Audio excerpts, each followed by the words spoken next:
Hi guys, this is C Indresh Gandhi और मैं आज आपके लिए लेके हमारा last lecture of company audit. जी हाँ दोस्तों, आज हमारा आखिरी लेक्चर होगा।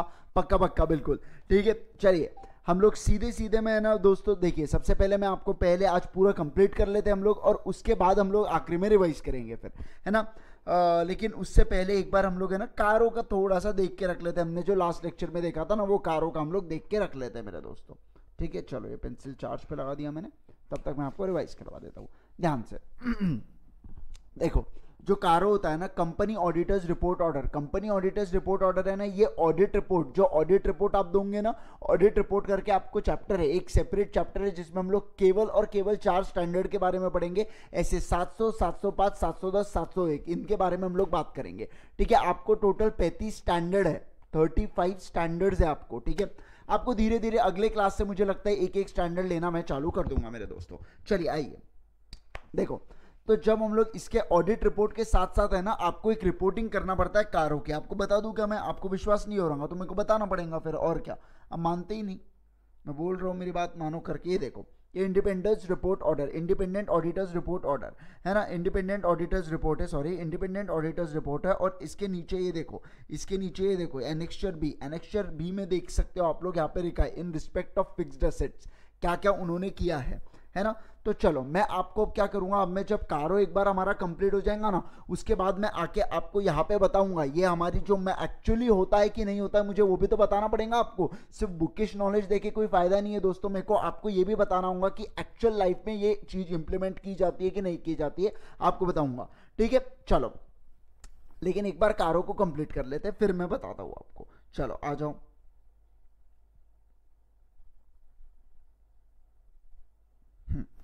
ध्यान से देखिएगा। चलो, कारो किस किस पे एप्लीकेबल हो, कारो मतलब सब कंपनीज पे एप्लीकेबल होता है, इंक्लूडिंग फॉरेन कंपनी मेरे दोस्तों। फॉरेन कंपनी के ऊपर भी कारो एप्लीकेबल हो जाता है। और आपको एक चीज ध्यान रखना है, लेकिन इसके अलावा किस पे नहीं होता, तो हम बोलेंगे कौन से इसमें दोस्तों, हम बोलेंगे in bank 1% has asset. In bank 1% has asset, इनसे इंश्योरेंस कंपनी, बैंक से बैंकिंग कंपनी।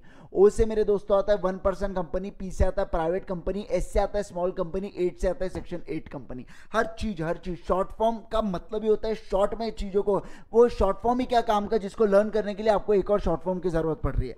ठीक है, तो प्राइवेट कंपनी के अंदर दोस्तों एक मास्टर कंडीशन है, वो क्या है कि वो सब्सिडरी या होल्डिंग नहीं होनी चाहिए कोई भी पब्लिक कंपनी का, वो नहीं होनी चाहिए, तब उसके ऊपर कारो एप्लीकेबल नहीं होगा। लेकिन क्या यही से बात बन जाएगी क्या, नहीं मेरे दोस्तों नहीं, और 3-4 कंडीशंस दी है उन्होंने।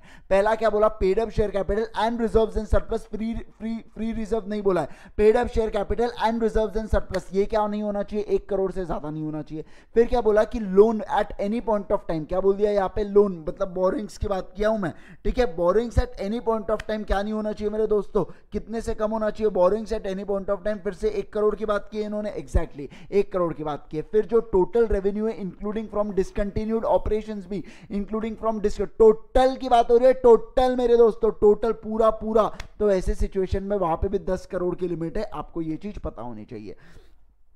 उसके बाद एक चीज ध्यान रखना, अगर कोई कंपनी है, अगर कोई कंपनी और वो कंसोलिडेट कर रही है उसके सब्सिडरीज का भी डेटा, और उसके बाद उसकी ये लिमिट्स एक्सीड हो जा रही है, तो उसके ऊपर हम लोग कारो नहीं लगाएंगे मेरे यारो। ठीक है, चलिए फिर हमने देखा था पैरा 3 हमने चालू किया था। सबसे पहला जो हमने देखा था वो देखा था फिक्स्ड एसेट्स। क्या देखा था हमने, फिक्स्ड एसेट्स, बोलो मेरे साथ। पहला क्या देखा था, फिक्स्ड एसेट्स। फिक्स्ड एसेट्स में आपको 2-3 चीजें करना है कि पहली बात तो इन्होंने रिकॉर्ड बनाया है क्या, दूसरा रिकॉर्ड बनाया तो क्या उसको फिजिकली वेरीफाई किया है टाइम टू टाइम, जो फिक्स्ड एसेट्स है उसको फिजिकली वेरीफाई किया है क्या टाइम टू टाइम। अगर किए है तो इनको कोई मटेरियल डिस्क्रिपेंसी मिली है क्या, अगर मटेरियल डिस्क्रिपेंसी मिली होंगी मेरे दोस्तों, तो ऐसे सिचुएशन में उन्होंने इसको क्या किया है, बुक्स ऑफ अकाउंट्स में किस हिसाब से डील किया है मेरे यारो। फिर तीसरा बोला कि जो टाइटल डीड्स है इस प्रॉपर्टीज की, क्या वो कंपनी के ही नाम पे है या किसी और के नाम पे। उसके बाद इन्वेंट्री में भी सेम चीज, कि इन्वेंट्री को रीजनेबल इंटरवल्स पे फिजिकली वेरीफाई किया है कि नहीं किया है, वो चीज़ यहाँ पे देखना है हमको। फिर हमने देखा था यहाँ पे, फिर हमने क्या देखा था, लोन्स के बारे में हमने देखा था सेक्शन 189 का, कि अगर कोई 189 वाली जो रिलेटेड पार्टीज है उनको अगर कंपनी लोन देती है मेरे दोस्तों, पहली बात तो आप दे नहीं सकते, लेकिन अगर आप देते हो तो मैंने आपको कंडीशन वहाँ पे बताया था किसको दे सकते किसको नहीं दे सकते, वो सारी चीज़ें। ठीक है,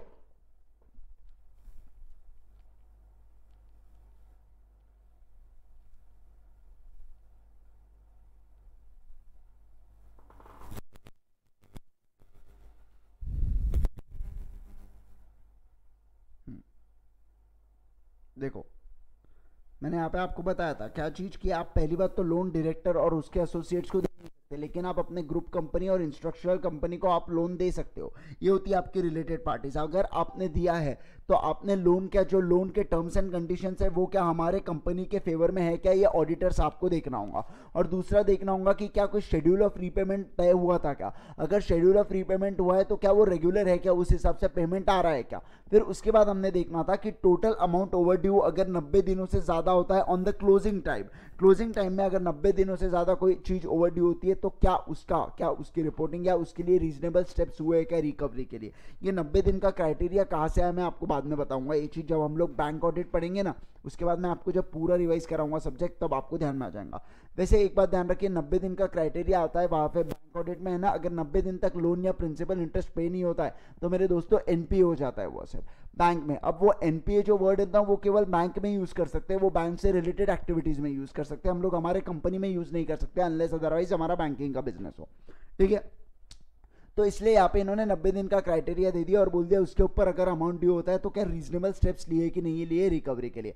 वहाँ पे अगर असेट एनपीए में होता है ना तो जो भी सिक्योर्ड असेट होता है उसको सीधा बेच, मतलब बार बार थोड़ा मौका दिया जाता है सामने वाले बोरोवर को कि भैया पैसा दे दे दे दे दे दे करके नहीं देता है तो हम लोग असेट बेच मारते हैं उसकी।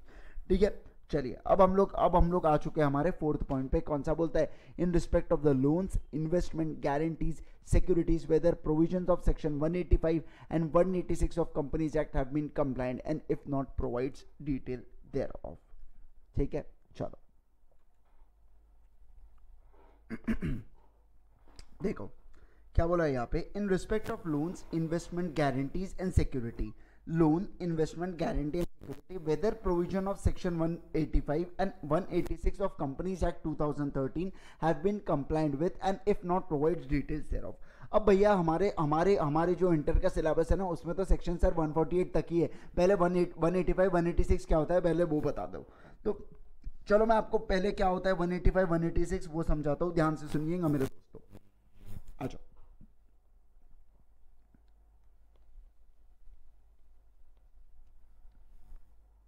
ध्यान से अच्छा देखो,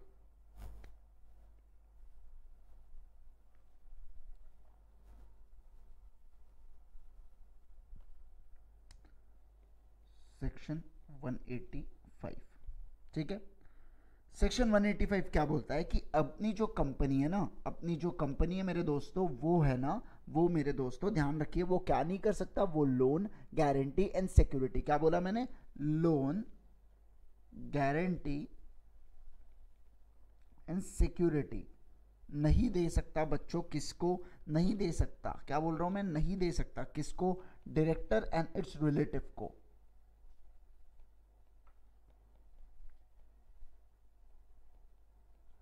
डायरेक्टर एंड इट्स रिलेटिव को सेक्शन 185 बोलता है कि कंपनी लोन गारंटी या सिक्योरिटी नहीं दे सकता। भैया क्यों, एक मान लीजिए एक काम कीजिए ना, आप है ना रिलायंस में पैसा भरपूर इन्वेस्ट करते रहते हैं और मुकेश अंबानी क्या करता है उसको कंपनी से लोन बता बता के लेते रहता है, प्राइवेट पर्पज के लिए एंटीला बनाना है ले लिया उठा लिया लोन, ये करना है उठा लिया लोन, ये करना है वो करना है, अमका ढमका हमका शादी करना है अपने बच्चों की उठा लिया लोन। ऐसे थोड़ी चलेगा, ऐसे थोड़ी चलेगा, हमको वहीं पे तो रिस्ट्रिक्शन डालना है मेरे दोस्तों। तो यहाँ पे 185 क्या बोलता है कि कोई भी कंपनी लोन नहीं दे सकती किसको, डायरेक्टर को। गारंटी की बात करता हूं आपके साथ। देखो अब कंपनी तो लोन नहीं ले सकती डायरेक्टर को, तो एक काम करते हैं, डायरेक्टर जाता है बैंक के पास और बोलता है तुम मुझे लोन दो करके, तुम मुझे लोन दो करके। बैंक बोलती है हम ऐसे तो नहीं देंगे भैया, तुमको कुछ देना होगा। तो बैंक बोलती है एक काम करते हैं, कंपनी को बोलते हैं कि तुम गारंटी दे दो मेरे लोन का।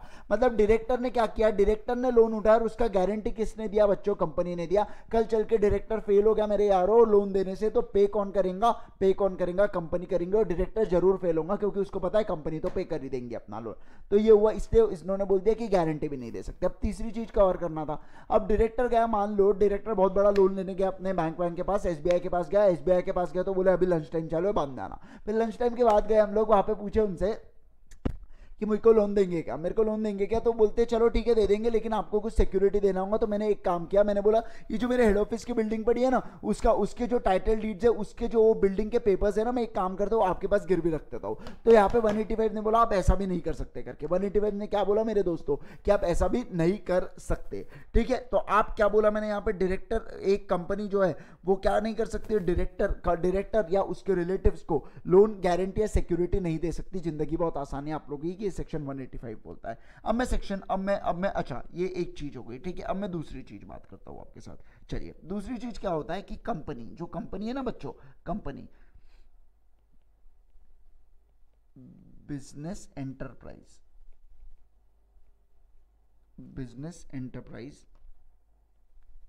ऑफ डायरेक्टर्स को लोन,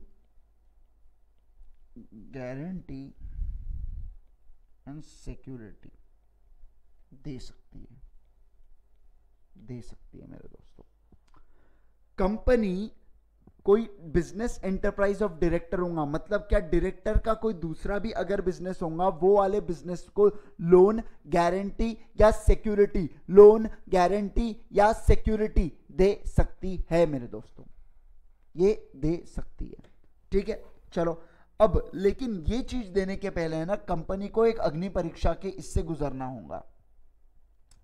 ये चीज देने से पहले कंपनी के ऊपर दो कंडीशंस आएंगी। पहला, एक तो एसआर पास करो, पहला क्या बोला, एक तो एसआर पास करो, और दूसरी चीज ध्यान रखना, जो लोन दिया है ना, जो लोन दिया है, loan should be used for purpose of principal business activity.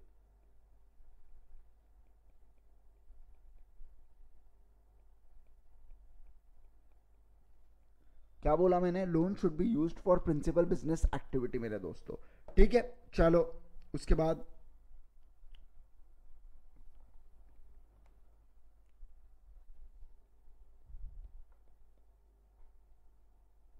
चलो पहला एसआर पास होना चाहिए और दूसरा एंड है, हमेशा एंड है यहाँ पे, दोनों चीजें होनी चाहिए कंप्लाई, तभी हम लोग बोलेंगे कि ये चीज।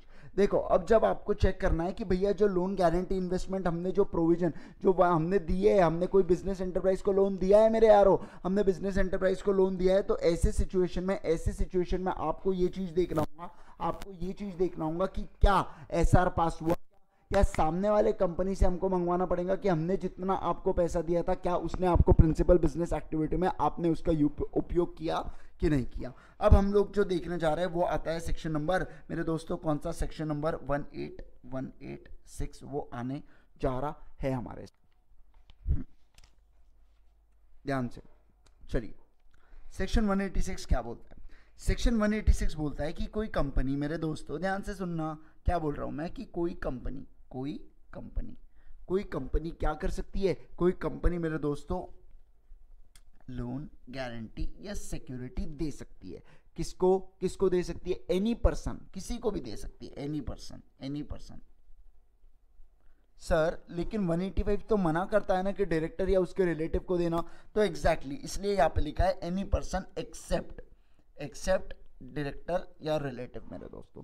इनको छोड़ के, अरे भैया डायरेक्टर या रिलेटिव के अलावा भी तो बहुत सारे लोग हैं दुनिया में, उनको भी तो दे सकते हैं ना हम लोग लोन, तो उनको दे सकते हैं हम लोग लोन, ठीक है, उनको हम लोग लोन दे सकते हैं।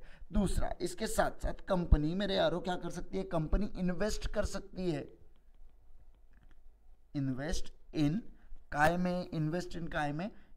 इन शेयर कैपिटल,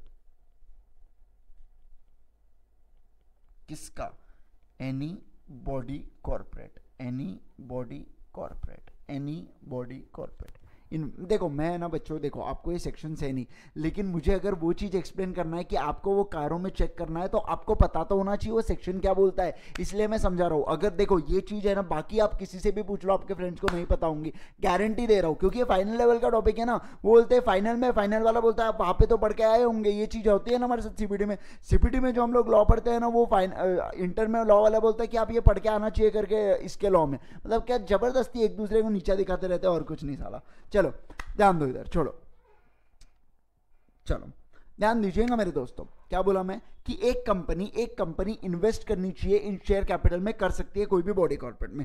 लेकिन मेरे दोस्तों इसके लिए ना कुछ कंडीशंस है, इसके लिए कुछ कंडीशंस है, वो कंडीशंस को ध्यान रखना। लोन गारंटी सिक्योरिटी या इन्वेस्टिंग अगर इज लेस देन या इक्वल टू लिमिट, एक लिमिट दे दी गई है, अगर उसके नीचे या वो लिमिट जितना होगा तो वहां पे ऐसे सिचुएशन में आपको United board resolution, unanimous board resolution, क्या बोला मैंने, यूनानिमस बोर्ड रेजोल्यूशन पास करना होगा। मतलब 100% ऑफ बोर्ड का आपको कंसेंट लेना होगा, 100% बोर्ड का कंसेंट आपको लगेगा मेरे दोस्तों। लेकिन मान लीजिए, लेकिन LGSI मतलब क्या, loan guarantee security investment is greater than limit, तो ऐसे सिचुएशन में आपको यूनानिमस बोर्ड रेजोल्यूशन तो लगेगा ही लगेगा, साथ ही में आपको क्या लगेगा मेरे दोस्तों, स्पेशल रेजोल्यूशन लगेगा। क्योंकि आप एक लिमिट आपको लॉ ने दी है, वो लिमिट के ऊपर आप कर रहे हो, मतलब आप कुछ तो भी कारोबार कर रहे हो, एक अच्छी खासी लिमिट के ऊपर आप लोग अगर कोई दूसरे कंपनी में इन्वेस्ट कर रहे हो, मतलब आप अपना पैसा का हो सकता है दुरुपयोग करो, और वो दुरुपयोग ना हो इसलिए बोला गया कि आप एक काम करो ना, मेंबर्स 75% ऑफ मेंबर्स का अप्रूवल ले लो करके, ऐसा बोल दिया। ठीक है, अब लिमिट क्या है सर वो भी तो बताओ। चलो मैं आपको बताना चाह रहा हूं बच्चों, क्या बताना चाह रहा हूं मैं आपको, लिमिट बताना चाह रहा हूं, वो भी ये जो लिमिट है ना वो बताने चाह रहा हूं मैं आपको, ध्यान से सुनिएगा। लिमिट क्या है, हायर, क्या बोला, हायर ऑफ ऑप्शन ए आता है आपके पास कि 60% of paid up share capital plus free reserve plus security premium, या दूसरा मेरे दोस्तों क्या, 100% of paid up share capital plus क्या, सिक्योरिटी प्रीमियम। ये दोनों पहले हम लोग देखो इसका कैलकुलेशन करेंगे, इसमें से जो हायर होगा ना मेरे दोस्तों वो लिमिट बन जाएंगी हमारी। अब वो लिमिट के ऊपर गया तो हम लोग देखेंगे क्या कि यूनानिमस बोर्ड रेजोल्यूशन अगर होता है और साथ ही साथ क्या लगेगा, स्पेशल रेजोल्यूशन लगेगा। लेकिन वो लिमिट के नीचे हो गया तो आपको केवल क्या लगने वाला है, आपको केवल यूनानिमस बोर्ड रेजोल्यूशन लगेगा, और इससे आपका खत्म हो जाएगा सेक्शन नंबर 185 186। अब एज अ ऑडिटर हमारा क्या काम है, अगर हमारा काम है क्या कि ये चेक करना कि स्पेशल रेजोल्यूशन पास हुआ कि नहीं हुआ, और क्या वो लोन एक्टिविटीज में इन्वॉल्व हुआ कि नहीं हुआ, हम लोग उससे डिक्लेरेशन मांग लेंगे। और दूसरा आपको ये चेक करना कि क्या यूनानिमस बोर्ड रेजोल्यूशन यहाँ पे पास हुआ कि नहीं हुआ, और यहाँ पे क्या स्पेशल रेजोल्यूशन या बाकी चीजें पास हुई कि नहीं हुई, वो चीजें आपको चेक करना होगा एज अ ऑडिटर मेरे दोस्तों। चलिए मैं आगे बढ़ रहा हूँ, इतनी सी छोटी सी चीज दिखती है और देखो उसके पीछे आप में खुद के निकालते हैं तो कितना बड़ा निकलता है। 16-17 मिनट चले गए आज के हमारे। चलिए उसके बाद मैं आगे बढ़ता हूँ, कौन सा, in case company has accepted deposits whether directives issued by RBI, Reserve Bank of India, and the provisions of section 73 to 76 or any other relevant provisions of Companies Act 2013 and the rules framed thereunder where applicable have been complied with. If not, the nature of such contravention be stated. In order, if the order has been passed by Company Law Tribunal or National Company Law Tribunal or Reserve Bank of India or any court or any tribunal, whether the same has been complied. If order issued करके, लेकिन ठीक है, order by किसी से भी court of law से पास हो गया तो चेक करना। आपने बच्चों 73 to 76 आप लोगों ने पढ़ के आए हो, 73 to 76 आप लोगों ने आपके आईपीसीसी के सिलेबस में पढ़ा है मेरे दोस्तों, डिपॉजिट्स का चैप्टर है। ठीक है, एक कंपनी, डिपॉजिट्स मतलब फिक्स डिपॉजिट्स होते हैं और कुछ नहीं। देखो एक कंपनी मेरे यारो, एक कंपनी है ये कंपनी को पैसा लगते रहता है, तो वो मेरे दोस्तों जनरल पब्लिक से, क्या बोला मैंने, जनरल पब्लिक से वो क्या लेते रहते हैं, डिपॉजिट्स ले सकते हैं, डिपॉजिट्स ले सकते हैं, जनरल पब्लिक से वो डिपॉजिट्स डेफिनेटली ले सकते हैं। ठीक है, अब ये जो एक, अब देखो यहाँ पे मैंने अभी तक क्या बोला आपको कि एक कोई कंपनी है, एक कोई क्या है मेरे दोस्तों, ओ माय गॉड,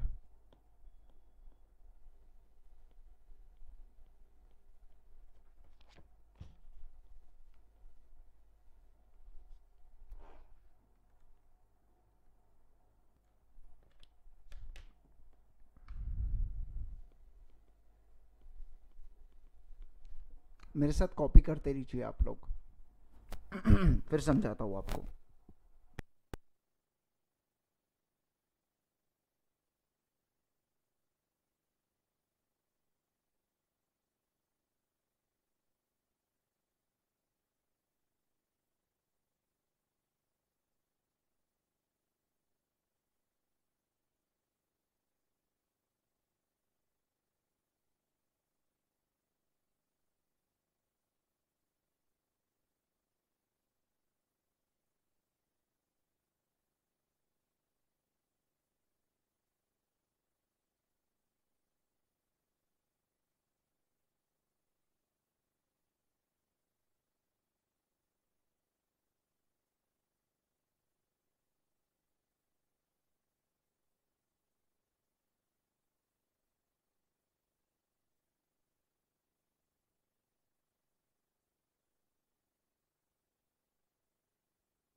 चलो देख लिया, लिख लिया आप लोगों ने।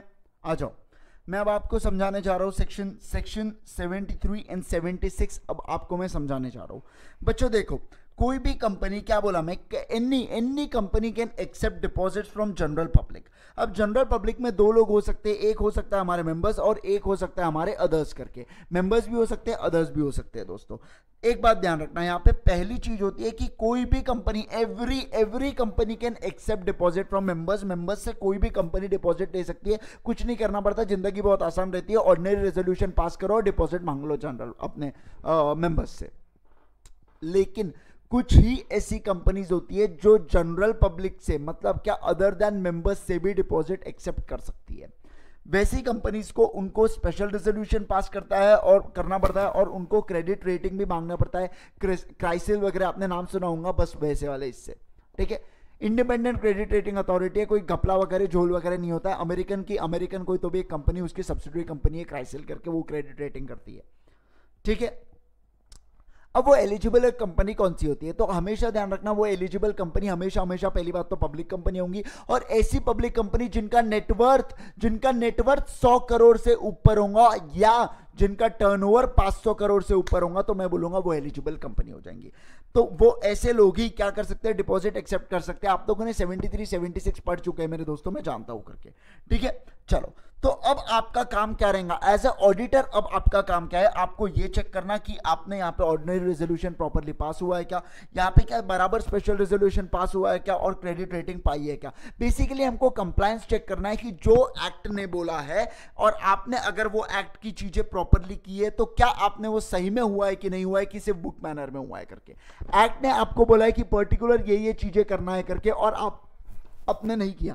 मान लीजिए आप एलिजिबल कंपनी हो करके आप जनरल पब्लिक से डिपॉजिट ले रहे हो, और आपने ऑर्डिनरी रेजोल्यूशन पास करके वो डिपॉजिट एक्सेप्ट कर लिया। ऐसा नहीं चलेगा मेरे बच्चों, नहीं चलेगा। आप लोग ऐसा नहीं कर सकते, आप लोग हमको मामू नहीं बना सकते, ठीक है। चलो आ जाओ, पढ़ना है हमको।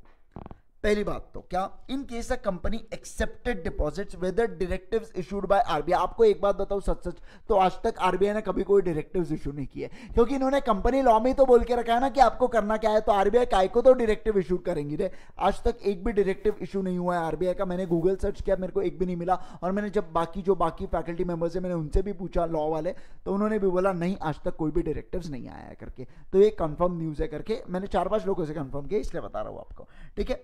And the provision of section 73 to 76, मैंने अभी आपको समझाया 73 और 76 क्या बोलता है करके, मैंने आपको क्लियर बता दिया।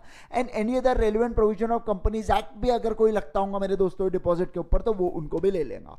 The rules wherever applicable have been complied, क्या आपने ये कंप्लाई किया कि नहीं किया। 73 to 76 आपने डिपॉजिट से रिलेटेड जो रूल्स है, क्या उसको कंप्लाई किया कि नहीं किया, वो चेक करना। अगर आपने कंप्लाई नहीं किया मेरे दोस्तों, तो आपको एनसीएलटी, वैसे देखा जाए तो यहाँ पे इतने सारे इन्होंने नाम लिखा है, लेकिन एक ही काम का है, एनसीएलटी, ठीक है। सबका माई बाप एक ही एनसीएलटी, बाकी लोग कोई कंपनी के खिलाफ ऑर्डर पास नहीं करते, ठीक है। तो क्या एनसीएलटी ने ऑर्डर पास किया है कि भैया ये डिपॉजिट तुरंत वापस करो करके। मान लीजिए आपने ऑर्डिनरी रेजोल्यूशन से डिपॉजिट ले लिया, और ऐसे सिचुएशन में क्या हो गया मेरे दोस्तों, ऐसे सिचुएशन में एनसीएलटी बोल रही है एक काम करो ना भैया, पहले इनको वापस करो, इनका पैसा जितना भी पैसा आया है ना इनका, पहले के पहले फुर्सत में इनको वापस करो करके। तो अब अगर ऑर्डर पास हुआ है, तो क्या वो ऑर्डर से मैंने कंप्लाई किया है कि नहीं किया है, वो चीज को तय करने की बात हो रही है यहाँ पे, ठीक है। चलो, कोई भी ऑर्डर यहाँ पे है ना, एनी ऑर्डर, एनी ऑर्डर, जरूरी नहीं है 73 to 76 से रिलेटेड हो, एनी ऑर्डर के कंप्लायंस की बात हो रही है। लेकिन ऊपर जो बात हो रही है वो केवल डिपॉजिट्स की बात हो रही है, और किसी की बात नहीं हो रही है, ठीक है। चलो, समझ रहा है आपको, बहुत अच्छी बात है मेरे दोस्तों, आ जाओ। चलो, उसके बाद whether maintenance of cost records, maintenance of cost records, cost audit नहीं बोला है मेरे दोस्तों, कॉस्ट ऑडिट नहीं बोला है, कॉस्ट रिकॉर्ड्स की बात की है। कॉस्ट ऑडिट नहीं है, कॉस्ट रिकॉर्ड्स की बात की है। वो जो 35 crore eligible class of companies और 35 करोड़ वाली लिमिट टर्नओवर की मेरे दोस्तों, बस उसी की बात की है। क्या वो आपको लागू हो रहा है क्या सेंट्रल गवर्नमेंट ने जो कॉस्ट ऑडिट के रूल्स निकाले हैं उसके हिसाब से क्या आपको मेंटेनेंस ऑफ कॉस्ट रिकॉर्ड करना है क्या, और अगर आपको मेंटेनेंस ऑफ कॉस्ट रिकॉर्ड करना है क्या, तो आपने वो किया कि नहीं किया, वो चीज की बताने की किसकी जिम्मेदारी है, ऑडिटर्स आपकी जिम्मेदारी है क्या, कि आप जिस कंपनी का ऑडिट कर रहे हो क्या उसको कॉस्ट रिकॉर्ड मेंटेन करना पड़ता है क्या, और अगर उसको मेंटेन करना पड़ता है तो क्या उसने मेंटेन किया है कि नहीं किया, आपको वो चीज बताना होगा। इसके हमने पढ़ चुके 35 करोड़ वाली लिमिट, मैंने आपको अच्छे से आपको याद होना चाहिए, लास्ट इसमें ही हमने पढ़ा था। ठीक है, अब आ रहा हूं मैं 7वें क्लॉज पे, हमारे क्लॉज 7, पैरा 3 क्लॉज 7। देखो ये पूरे जो है ना क्लॉज नंबर्स है बच्चों, ये क्या है, क्लॉज नंबर्स। आपको ये भी याद होने चाहिए, आपको कारों के ये भी क्लॉज नंबर्स भी आपको याद होने चाहिए, हर एक नंबर याद आना चाहिए। पहला फिक्स्ड एसेट्स हमने देखा था, दूसरा हमने क्या देखा था, इन्वेंट्री देखा था, तीसरा लोन के बारे में देखा था, चौथा भी हमने लोन के बारे में देखा, फिर अभी हमने पांचवा एक चीज देखी ना, हमने पांचवा डिपॉजिट्स के बारे में देखा, और छठवां भी हम लोग देखा कॉस्ट रिकॉर्ड्स के बारे में। याद है क्या, पूरा याद होना चाहिए बच्चों, पूरा के पूरा याद होना चाहिए हमको। ठीक है, चलो बहुत बहुत ही प्यारी सी चीज है। 7th is a favourite, again favourite area है बच्चों इंस्टीट्यूट का हमारे, तो इसको अच्छे से पढ़िएगा आप लोग। ठीक है, चलो आ जाओ। वेदर कंपनीज रेगुलरली, मैं आपको 2 जगह पहले अंडरलाइन करा दूं, यहाँ पे अनडिस्प्यूटेड टैक्स ड्यू के बारे में बात की है, और यहाँ पे जो बात की है ना डिस्प्यूट के बारे में बात की है। डिस्प्यूट वो भी सिर्फ टैक्स से रिलेटेड। देखो दोनों अलग अलग चीज है, एक बात ध्यान रखना, वहां पे अनडिस्प्यूटेड स्टैट्यूटरी ड्यूज है। स्टैट्यूटरी ड्यूज में हो सकता है टैक्स से रिलेटेड भी चीजें है, हो सकता है नॉन टैक्स से रिलेटेड, जैसे पीएफ, एम्प्लॉयज का पीएफ आप हर महीने काटते रहते हो और अगले महीने के 15 तारीख तक आपको जमा कराना पड़ता है, आपने इनकम टैक्स में पढ़ा है ये चीज। तो वो जो आपने किया मेरे दोस्तों, वो क्या है, एक स्टैट्यूटरी ऑब्लिगेशन है आपका। आप जो टीडीएस डिडक्ट करते हो वो टैक्सेस में आता है, आप जो इनकम टैक्स डिडक्ट करते हो, वैट जो आप कलेक्ट करते हो, वैट अब तो खैर खत्म हो गया, जीएसटी जो आप कलेक्ट करते हो, वैट अभी भी कुछ इसमें पेट्रोलियम प्रोडक्ट्स में या अल्कोहल में, लिकर कंजम्पशन जो ह्यूमन पर्पस के लिए होता है उसमें भी है मेरे दोस्तों, वैट लगता है। तो जो आप वैट कलेक्ट करोगे, क्या आपने उसका पेमेंट किया कि नहीं किया, वो चीज के बारे में पहले मैं बात करता हूं। अनडिस्प्यूटेड स्टैट्यूटरी ड्यूज की सबसे पहले मैं बात कर लूं आपके साथ। अनडिस्प्यूटेड स्टैट्यूटरी ड्यूज मतलब क्या, अगर कोई ऐसे टैक्सेस है मेरे दोस्तों, कोई ऐसे टैक्सेस है जो अनडिस्प्यूटेड पड़े हैं, कोई टैक्सेस हो या कोई अदर कोई भी ड्यूज पड़े हो आपके जो अनडिस्प्यूटेड है मेरे यारो, जो अनडिस्प्यूटेड है, तो वो कितने on the last date of financial year पे वो कितने ड्यूज पड़े हैं। क्या बोल रहा हूं मैं यहाँ पे, ध्यान से सुनिएगा।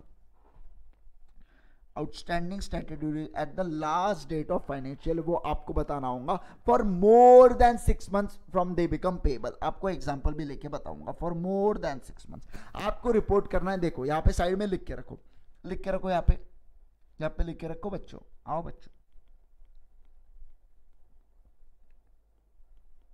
अनडिस्प्यूटेड स्टैट्यूटरी ड्यूज, दूसरा वो होना चाहिए आउटस्टैंडिंग, ठीक है, ऑन लास्ट डेट, आउटस्टैंडिंग होना चाहिए लास्ट डेट, और तीसरा वो आउटस्टैंडिंग होना चाहिए फॉर ग्रेटर देन 6 मंथ्स। ठीक है, चलो ये वाली चीज हुई। और नीचे अब क्या बोल रहा है, आपको चिंता मत करो, आपको अभी बताता हूं मैं, बहुत सारी चीजें बताऊंगा, उसके अच्छा खासा एक्सप्लेनेशन, बाकी इलस्ट्रेशन भी लूंगा आपके साथ, चिंता मत करना। उसके बाद with dues of income tax, sales tax, service tax, duty of customs, भी कस्टम ड्यूटी होती है, मतलब वो टैक्स ही होता है एक प्रकार का, या ड्यूटी ऑफ एक्साइज टैक्स हमारा जो होता है, या value added tax have not been deposited on account of any dispute. यहाँ पे बच्चों जीएसटी भी आएगा, एक बात ध्यान रखना, और एनी अदर टैक्स होगा जब भी कोई डिस्प्यूटेड वाला, और अगर वो डिपॉजिट नहीं हुआ है, मतलब क्या, have not been deposited on the account of any dispute, then amount involved and the forum where dispute is pending shall be mentioned. A mere representation to the concerned department shall not constitute a dispute. इसका मतलब क्या होता है वो भी बताता हूं। देखो पहले सबसे पहले ऊपर की चीज एक्सप्लेन करता हूं, फिर नीचे की चीज आपको एक्सप्लेन करता हूं। अनडिस्प्यूटेड टैक्स ड्यूज,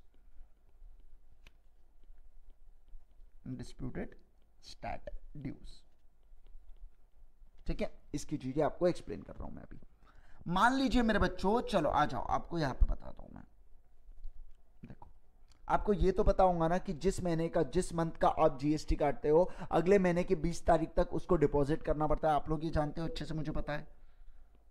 यहां पे ये मंथ का, ये मंथ है मान लीजिए अप्रैल, अप्रैल मंथ का बच्चों जीएसटी आता है 12,000 रुपए, जो मुझे पे करना पड़ता है up till 20th of May.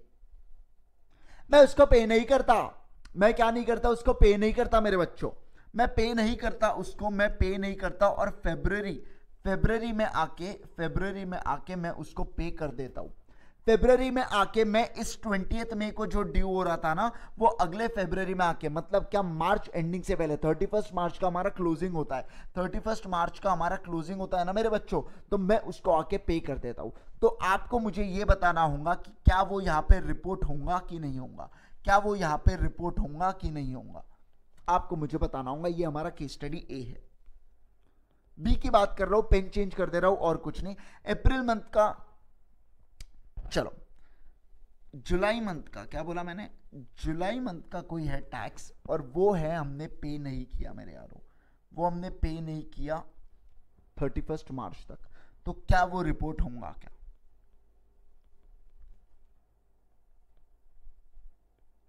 और एक तीसरा जैन मंथ का, एक जैन मंथ का जीएसटी का पेमेंट है, जैन मंथ का जीएसटी का पेमेंट है जैन के महीने का, वो हमने पे नहीं किया। 20 जैन का जो ड्यू डेट है ना, 20 जैन की जो ड्यू डेट आती है दिसंबर की, तो 20 जैन का जो पेमेंट था ना, वो हमने पे नहीं किया मेरे दोस्तों 31 मार्च तक। तो ऐसे सिचुएशन में क्या इसको रिपोर्ट करेंगे क्या? आपको मुझे बताना होगा कौन से इसको रिपोर्ट करना है, कौन से इसको रिपोर्ट करना है। चलो आप लोगों ने सोच लिया हो शायद, चलो मैं बता देता हूँ आंसर। मैं बताऊँ आपको, तो हम लोग इसको रिपोर्ट नहीं करेंगे, इसको हम लोग रिपोर्ट करेंगे, और इसको हम लोग रिपोर्ट नहीं करेंगे, क्योंकि ये तो पहली बात outstanding is less than 6 month है, ये पे हो चुका है, आउटस्टैंडिंग नहीं है, ये तो आउटस्टैंडिंग ही नहीं है, आउटस्टैंडिंग ही नहीं है, और ये आउटस्टैंडिंग भी है, और क्या है मेरे दोस्तों, अनडिस्प्यूटेड भी है, और एक और चीज़ क्या कि वो 6 मंथ से ज़्यादा भी है। तो ऐसे सिचुएशन में उसको ही हम लोग रिपोर्ट करेंगे, बाकी हम लोग किसी को रिपोर्ट नहीं करेंगे। समझा आपको? समझू कि नहीं समझू बताना मुझे ज़रूर, ठीक है। नेक्स्ट उसके बाद देखो बच्चों, सेकेंड वाली चीज, आपको पता है कि एक एडवांस रूलिंग का कंसेप्ट होता है, एडवांस रूलिंग का एक कंसेप्ट आता है। एडवांस रूलिंग क्या होता है? चलो मैं आपको एडवांस रूलिंग बताता हूँ क्या होता है। मान लीजिए आप और मैं मिलके ना धंधा डाल रहे हैं, आप और मैं मिलके एक धंधा डाल रहे हैं, और वो धंधे में हमको पता नहीं है कि यार इस पे जीएसटी का रेट क्या लगेगा, क्योंकि कतई डिस्प्यूट तरीके का वो धंधा हम लोग कर रहे हैं, मतलब डिस्प्यूट मतलब इलीगल धंधा नहीं है, लेकिन जो है ना उसका रेट फिक्स नहीं है हमारे इसमें। तो हम लोग क्या कर सकते हैं, एडवांस में, मैं क्या बोल रहा हूं मेरे दोस्तों, हम लोग एडवांस में रूलिंग ले सकते हैं गवर्नमेंट से कि भैया हम लोग ये धंधा करने जा रहे हैं, और ये धंधे में क्या टैक्स रेट लगेगा, इसका नेचर ऑफ गुड्स क्या कहलाया जाएगा, और बाकी चीजें क्या होंगी, हम लोग एडवांस में जान सकते हैं, ताकि क्या कल चल के कोई डिस्प्यूट ना हो करके। तो मैं अगर कोई रिप्रेजेंटेशन ऐसा करता हूं कि मुझे ऐसी एडवांस रूलिंग चाहिए करके तो ऐसे सिचुएशन में उसको डिस्प्यूटेड नहीं माना जाएगा, और उसके ऊपर ऑडिटर्स को कारों में रिपोर्टिंग नहीं करना पड़ेगा। Got it? एग्जांपल देके समझाता हूं, देखो बच्चों, ठीक है ना, लाइव एग्जांपल है ये, एकदम एकदम क्या बोल सकते हो, ये फॉर्म में मैंने एग्जांपल को ये नोटिस किया हो इसलिए आपको बता रहा हूं। मैंने क्या बोल सकते हो, तो मैंने तो यहाँ पे एडवांस रूलिंग में मैंने ही विजिट किया हो, इसलिए आपको बता रहा हूं मैं अभी। देखो एक है ना,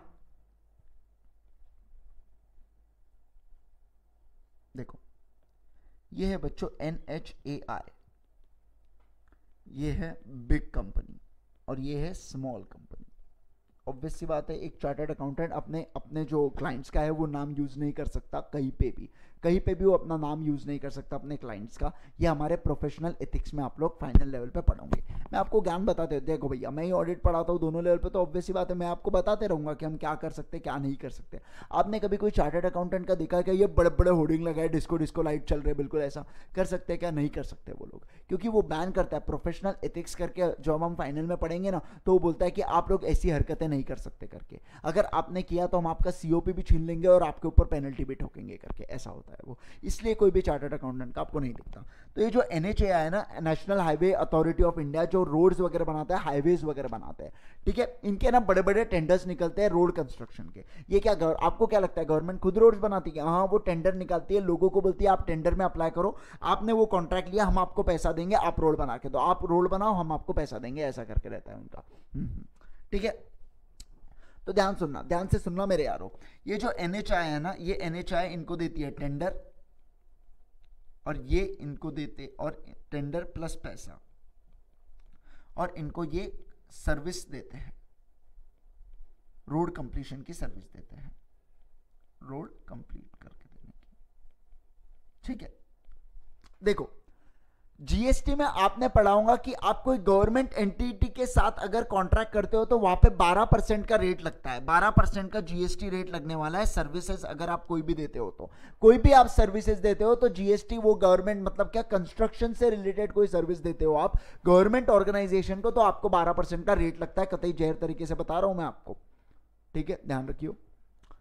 ये हो गया। अब क्या होता है, ये जो बड़े कंपनी होती है ना, ये बड़ी बड़ी कंपनीज कई दूसरे दूसरे जगह की होती है। मतलब क्या, जैसे एक है ना, आपको बताऊं क्या मैं, एक अपने नागपुर के पास एक खापरखेड़ा करके, कोराड़ी खापरखेड़ा करके है, वहां से ना एक हाईवे बनाना था मेरे यारों। तो उसका जो काम मिला था ना, वो कोई बाहर की कंपनी को मिलना था, मान लीजिए केरला की कंपनी को मिला था वो कोई। अब वो केरला की कंपनी यहाँ पे मैन रिसोर्सेज लाके आपको लगता है क्या काम करेंगी, उसको कोई इंटरेस्ट नहीं है। वो एक काम करती है, वो लोकल टेंडर्स को बोलती है भैया आप लोग मुझे अप्लाई करो, अगर किसी को काम चाहिए तो मेरे को अप्लाई करो। तो मेरा एक क्लाइंट है, उसने उसको अप्लाई किया मेरे यारों, मेरा एक क्लाइंट है, उसने उसको अप्लाई किया कि मुझे ये काम चाहिए करके, मुझे ये काम चाहिए करके, मैं आपको क्या दूंगा, मैं आपको ये सर्विस दूंगा, एक रोड कंप्लीट करने की सर्विस दूंगा मैं आपको, ठीक है। वही सेम ये जो रोड इसको टेंडर मिला ना, वो सेम टेंडर उसने उसको पास ऑन कर दिया, और बदले में जो गवर्नमेंट से पैसा आएगा ना, वो गवर्नमेंट के पैसे से, मान लीजिए गवर्नमेंट से इसको 100 रुपए आया, तो ये इसको 95 रुपीज देगा, 5% का उसका कमीशन काट के उसको फॉरवर्ड कर देगा वो, ठीक है। तो जीएसटी में मेरे यारो, जीएसटी में बोला है कि अगर जब आप पेटी में आप लोग काम करते हो ना, जब आप लोग पेटी में काम करते हो तो 18% का रेट लगता है। मतलब क्या, जब कोई दो प्राइवेट काम करती है और सर्विसेज से रिलेटेड, कंस्ट्रक्शन से रिलेटेड काम होगा तो वो 18% का काम होगा। अब मेरे दोस्तों एक चीज ध्यान रखना, ये इसको बिल दे रहा है, जब बिग कंपनी एनएचआई को बिल दे रही है तो 12% का लग के आ रहा है, जब वो स्मॉल कंपनी इस पे बिल इशू कर रहा है तो वो उसको 18% का पे करने लगा रहा है। ये तो गड़बड़ हो गया ना, ये तो गड़बड़ हो जाएगा। तो यहाँ पे है ना, यहाँ पे स्मॉल कंपनी का जो सीए है, या खुद स्मॉल कंपनी का जो प्रोप्राइटर है, या जो उसका पार्टनर है, या उसके जो डायरेक्टर है, कोई भी पर्सन कंसर्न क्या कर सकता है, जा सकता है एडवांस रूलिंग लेने के लिए। और हम लोग गए, हमको एडवांस रूलिंग चाहिए कि ये कॉन्ट्रैक्ट में क्या लगेगा करके, ये तो अन्याय हो जाएगा करके वो इसके साथ, मतलब ये बिग कंपनी के साथ अन्याय। बिग कंपनी बोलती नहीं मैं 12% ही दूंगी करके। तो ऐसे सिचुएशन में हम चले गए एडवांस रूलिंग में, और हमने बोला कि कृपया करके हमको बताओ करके कि हम लोग क्या करना चाहिए। तो उन्होंने बोला कि देखो भैया, प्रिंसिपल कॉन्ट्रैक्ट किस चीज का है, रोड बनाने का है, गवर्नमेंट कंपनी के साथ रोड बनाने का है।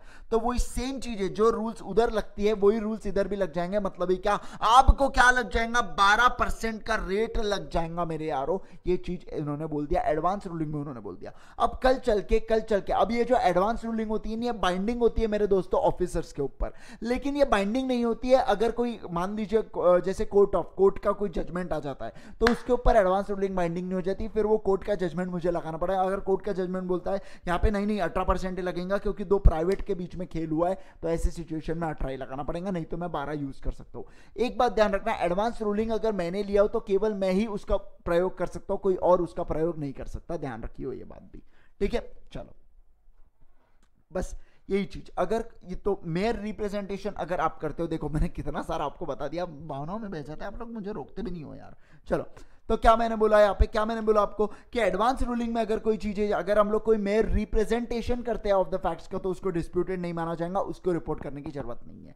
और अगर आपका कोई टैक्स डिस्प्यूटेड नेचर का है, डिस्प्यूटेड टैक्स है, और आपकी कोई केस चल रही है, तो कौन से लेवल पे, उसको बोलते हैं हम लोग फोरम पे केस चल रही है, वो आपको बताना होगा। मान लीजिए आप लोग 139 में इनकम टैक्स का रिटर्न भेजते हो भैया, रिटर्न भेजते हो, लेकिन वो अपने ऑफिसर को पसंद नहीं आता है, तो वो आपको 143(1) की नोटिस देता है। वो 143(1) की नोटिस देता है, उसको मैं बोलता हूँ जनरली रिया वाला नोटिस, मतलब क्या, रिटर्न इन्फॉर्मेशन अकाउंट्स मंगाता है वो आपसे, RIA करके रिटर्न इन्फॉर्मेशन अकाउंट्स मंगाता है आपसे कि भैया एक काम करो, मुझे बताओ करके कि आपने ये जो रिटर्न भरा है उसके क्या क्या चीजें करके, और फिर वो आपकी हो सकता है तो स्क्रूटनी भी कर सकता है।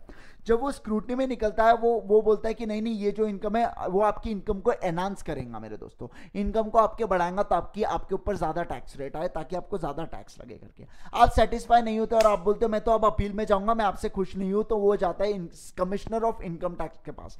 Commissioner of income tax appeals उसको बोलते हैं, CITA करके बोलते हैं उसको, कमिश्नर ऑफ इनकम। आपकी जब ये केस ऐसी कोई डिस्प्यूटेड टैक्स से रिलेटेड कोई केस होंगी, तो वो चीज हम लोग बोलेंगे कि आपको बताना होगा कि वो हमारी पेंडिंग है कि नहीं है, आपको वो चीज़ें बताना होगा।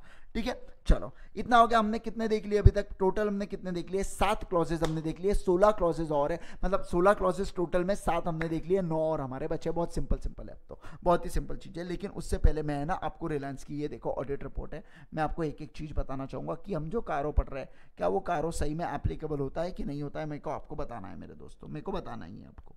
चलो देखो, इन रिस्पेक्ट ऑफ फिक्स्ड एसेट्स हम लोग पढ़ रहे हैं। वेदर कंपनी, पहला हमने देखा था हमेशा फिक्स्ड एसेट्स होता है, हमको पता है ये चीज। ये लोग जो है ना, ये कारों की बात हो रही है, ठीक है, ये कारों की बात होती है। चलो ध्यान से दीजिएगा, ध्यान दीजिए मेरे यारो, कारों पे ध्यान देना। चलो, क्या weather company has maintain proper record showing full पर, तो यहाँ पे हमने वहां पे क्वेश्चन पूछा था, तो ऑडिटर देखो कैसे क्वेश्चन पूछा गया, किसमें? कारों में पूछा गया क्वेश्चन। ऑडिटर्स कैसे रिपोर्ट करेंगे, ध्यान रखा। ऑडिटर क्या बोल रहा है? Company has maintain proper record showing full particulars including quantitative details and situation of fixed assets etcetera etcetera करके दिया है, करके उसने कंपनी ने मेंटेन किया है करके। फिर क्या यहाँ पे फिजिकली वेरीफाइड बाय मैनेजमेंट भी हुआ है, ऐसा भी बोला गया है। Physically verified by management in phased manner in which the opinion is reasonable having regard to the size of the company and the nature of the assets करके उन्होंने दिया है करके। उसके बाद क्या बोला है यहाँ पे, ध्यान रखना, क्या कि टाइटल डीड्स जो है ना वो immovable generally in the name of company except except except except except except कुछ के अलावा है। देखो क्या है, आए दिन ये जो बड़ी बड़ी कंपनीज होती है ना, दूसरे कंपनीज को आए दिन परचेस करते रहती है। मतलब क्या, कभी सब्सिडी बना लेंगी, कभी कुछ कर लेंगी, कभी कुछ कर लेंगी, कभी 100% शेयर्स खरीद लेंगी। अब ऐसे सिचुएशन में जब मैं 100% शेयर खरीद रहा हूँ दूसरे कंपनी के, तो उसके जो फिक्स्ड एसेट होंगे ना, वो मेरे नाम पे मुझे रजिस्टर कराना पड़ता है, वो तो ड्यूरिंग द प्रोसेस होती है वो चीज़। तो बस वही चीज़ बोला यहाँ पे कि properties acquired by entities since have been amalgamated. कोई कंपनीज को जब मैं अमलगमेट कर रहा हूँ अपने साथ, आपने पढ़ा है अमलगमेशन, इंटरनल रिकंस्ट्रक्शन, आप लोग पढ़ के आते हो ना ग्रुप 1 के अकाउंट्स में, बस वही चीज हो रही है। तो बस उतने का, बस क्या बोला है यहाँ पे, एग्रीगेटिंग टू, सिर्फ ज्यादा नहीं, 778 करोड़ के जो प्रॉपर्टीज है ना। हाँ, अब रिलायंस का 15,000 करोड़, 15,000 लाख करोड़ का इनका इतना बड़ा ये है उनका नेटवर्क, तो ऑब्वियस सी बात है ना यार, उनके लिए तो 778 मतलब क्या है भाई, 100 रुपए में 1 रुपए, ऐसा हो गया उनके लिए तो ये चीज है ना। चलो ये चीज हुआ। फिर सेकंड हमने क्या देखा था? सेकंड हमने क्या देखा था? इन्वेंट्रीज के बारे में। इन्वेंट्रीज में हमेशा इनकी यही होती है, क्या बोलते हैं ये लोग, फिजिकली वेरीफाइड होती है। और यहाँ पे क्या एक्सप्लेन, नो मटेरियल डिस्क्रिपेंसी। ऐसा हो ही नहीं सकता बच्चों, दुनिया में ऐसी कोई ऑर्गेनाइजेशन ही नहीं है जहां पे आपको मटेरियल डिस्क्रिपेंसी नहीं मिलेंगी करके, पहले ही बता रहा हूं मैं। ऐसी कोई ऑर्गेनाइजेशन नहीं है पूरे देश में कि जहां पे आपको मटेरियल होती है, लेकिन वो क्या होंगी, इतनी मटेरियल नहीं होंगी। मतलब क्या, हमारे कंपनी के वर्थ के हिसाब से वो चीज इतनी मटेरियल नहीं होंगी। ऐसा डिस्क्रिपेंसीज मिलेंगी लेकिन मटेरियल नहीं होंगी। फिर in respect of the loan securities granted to the in our opinion according to information given to us the company prima facie has not, देखो लोन दिया है लेकिन वो प्रीजुडिशियल है कंपनी के, प्रीजुडिशियल है कि नहीं है, तो not prejudicial to the interest in the company. सीधा सीधा उन्होंने बोल दिया कि ऐसा कोई लोन दिया ही नहीं है करके जो हमारे ऊपर अफेक्ट करे।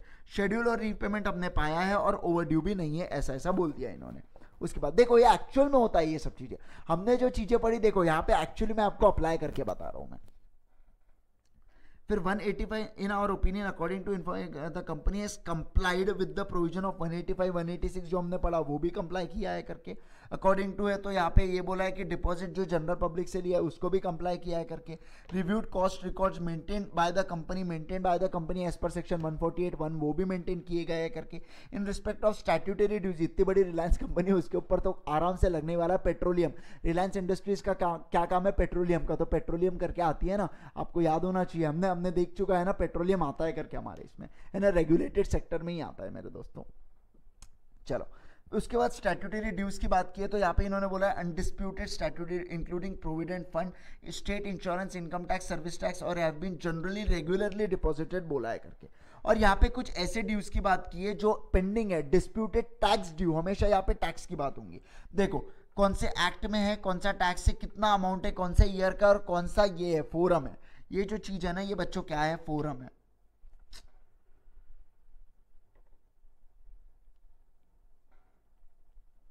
ये जो है ना ये फोरम है,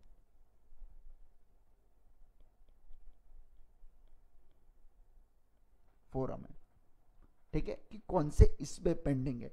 जैसे देखो commissioner of central excise tax वहां पे पेंडिंग है हमारा, और फिर क्या बोला है state central excise and service appellate tribunal पे पेंडिंग है हमारा। ये पुराने लॉस के है तो इसलिए वहां पे हो सकता है, ठीक है। चलो नेक्स्ट बताओ मुझे।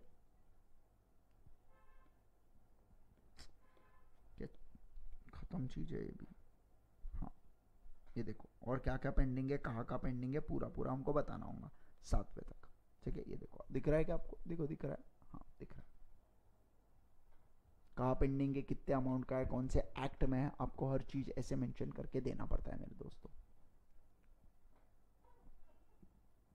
चलो घूर लिया आप लोगों ने, चलो मैं आगे बढ़ू क्या अब, चलो यहां से हम लोग चालू करने जा रहे हैं अब। चलो ध्यान से पढ़िएगा मेरे यार, ध्यान से पढ़िएगा।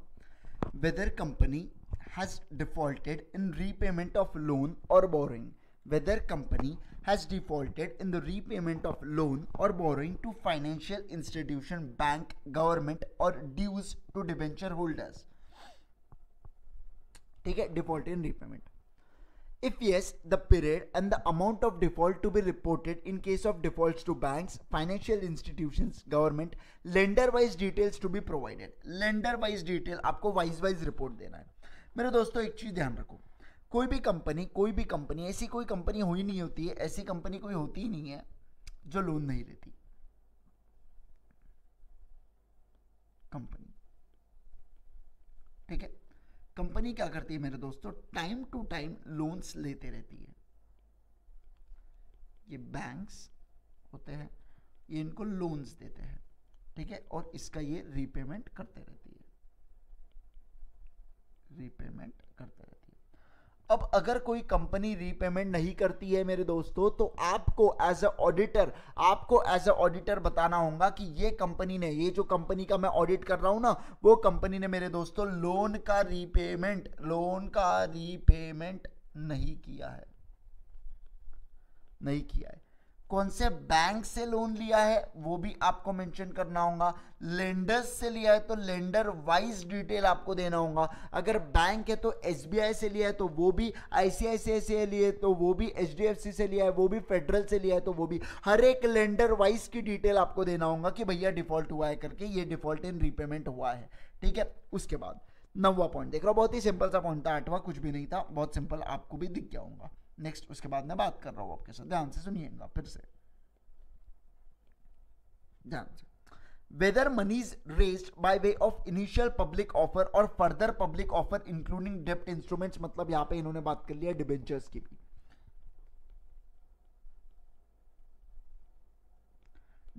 भी, बात कर लिया मेरे दोस्तों।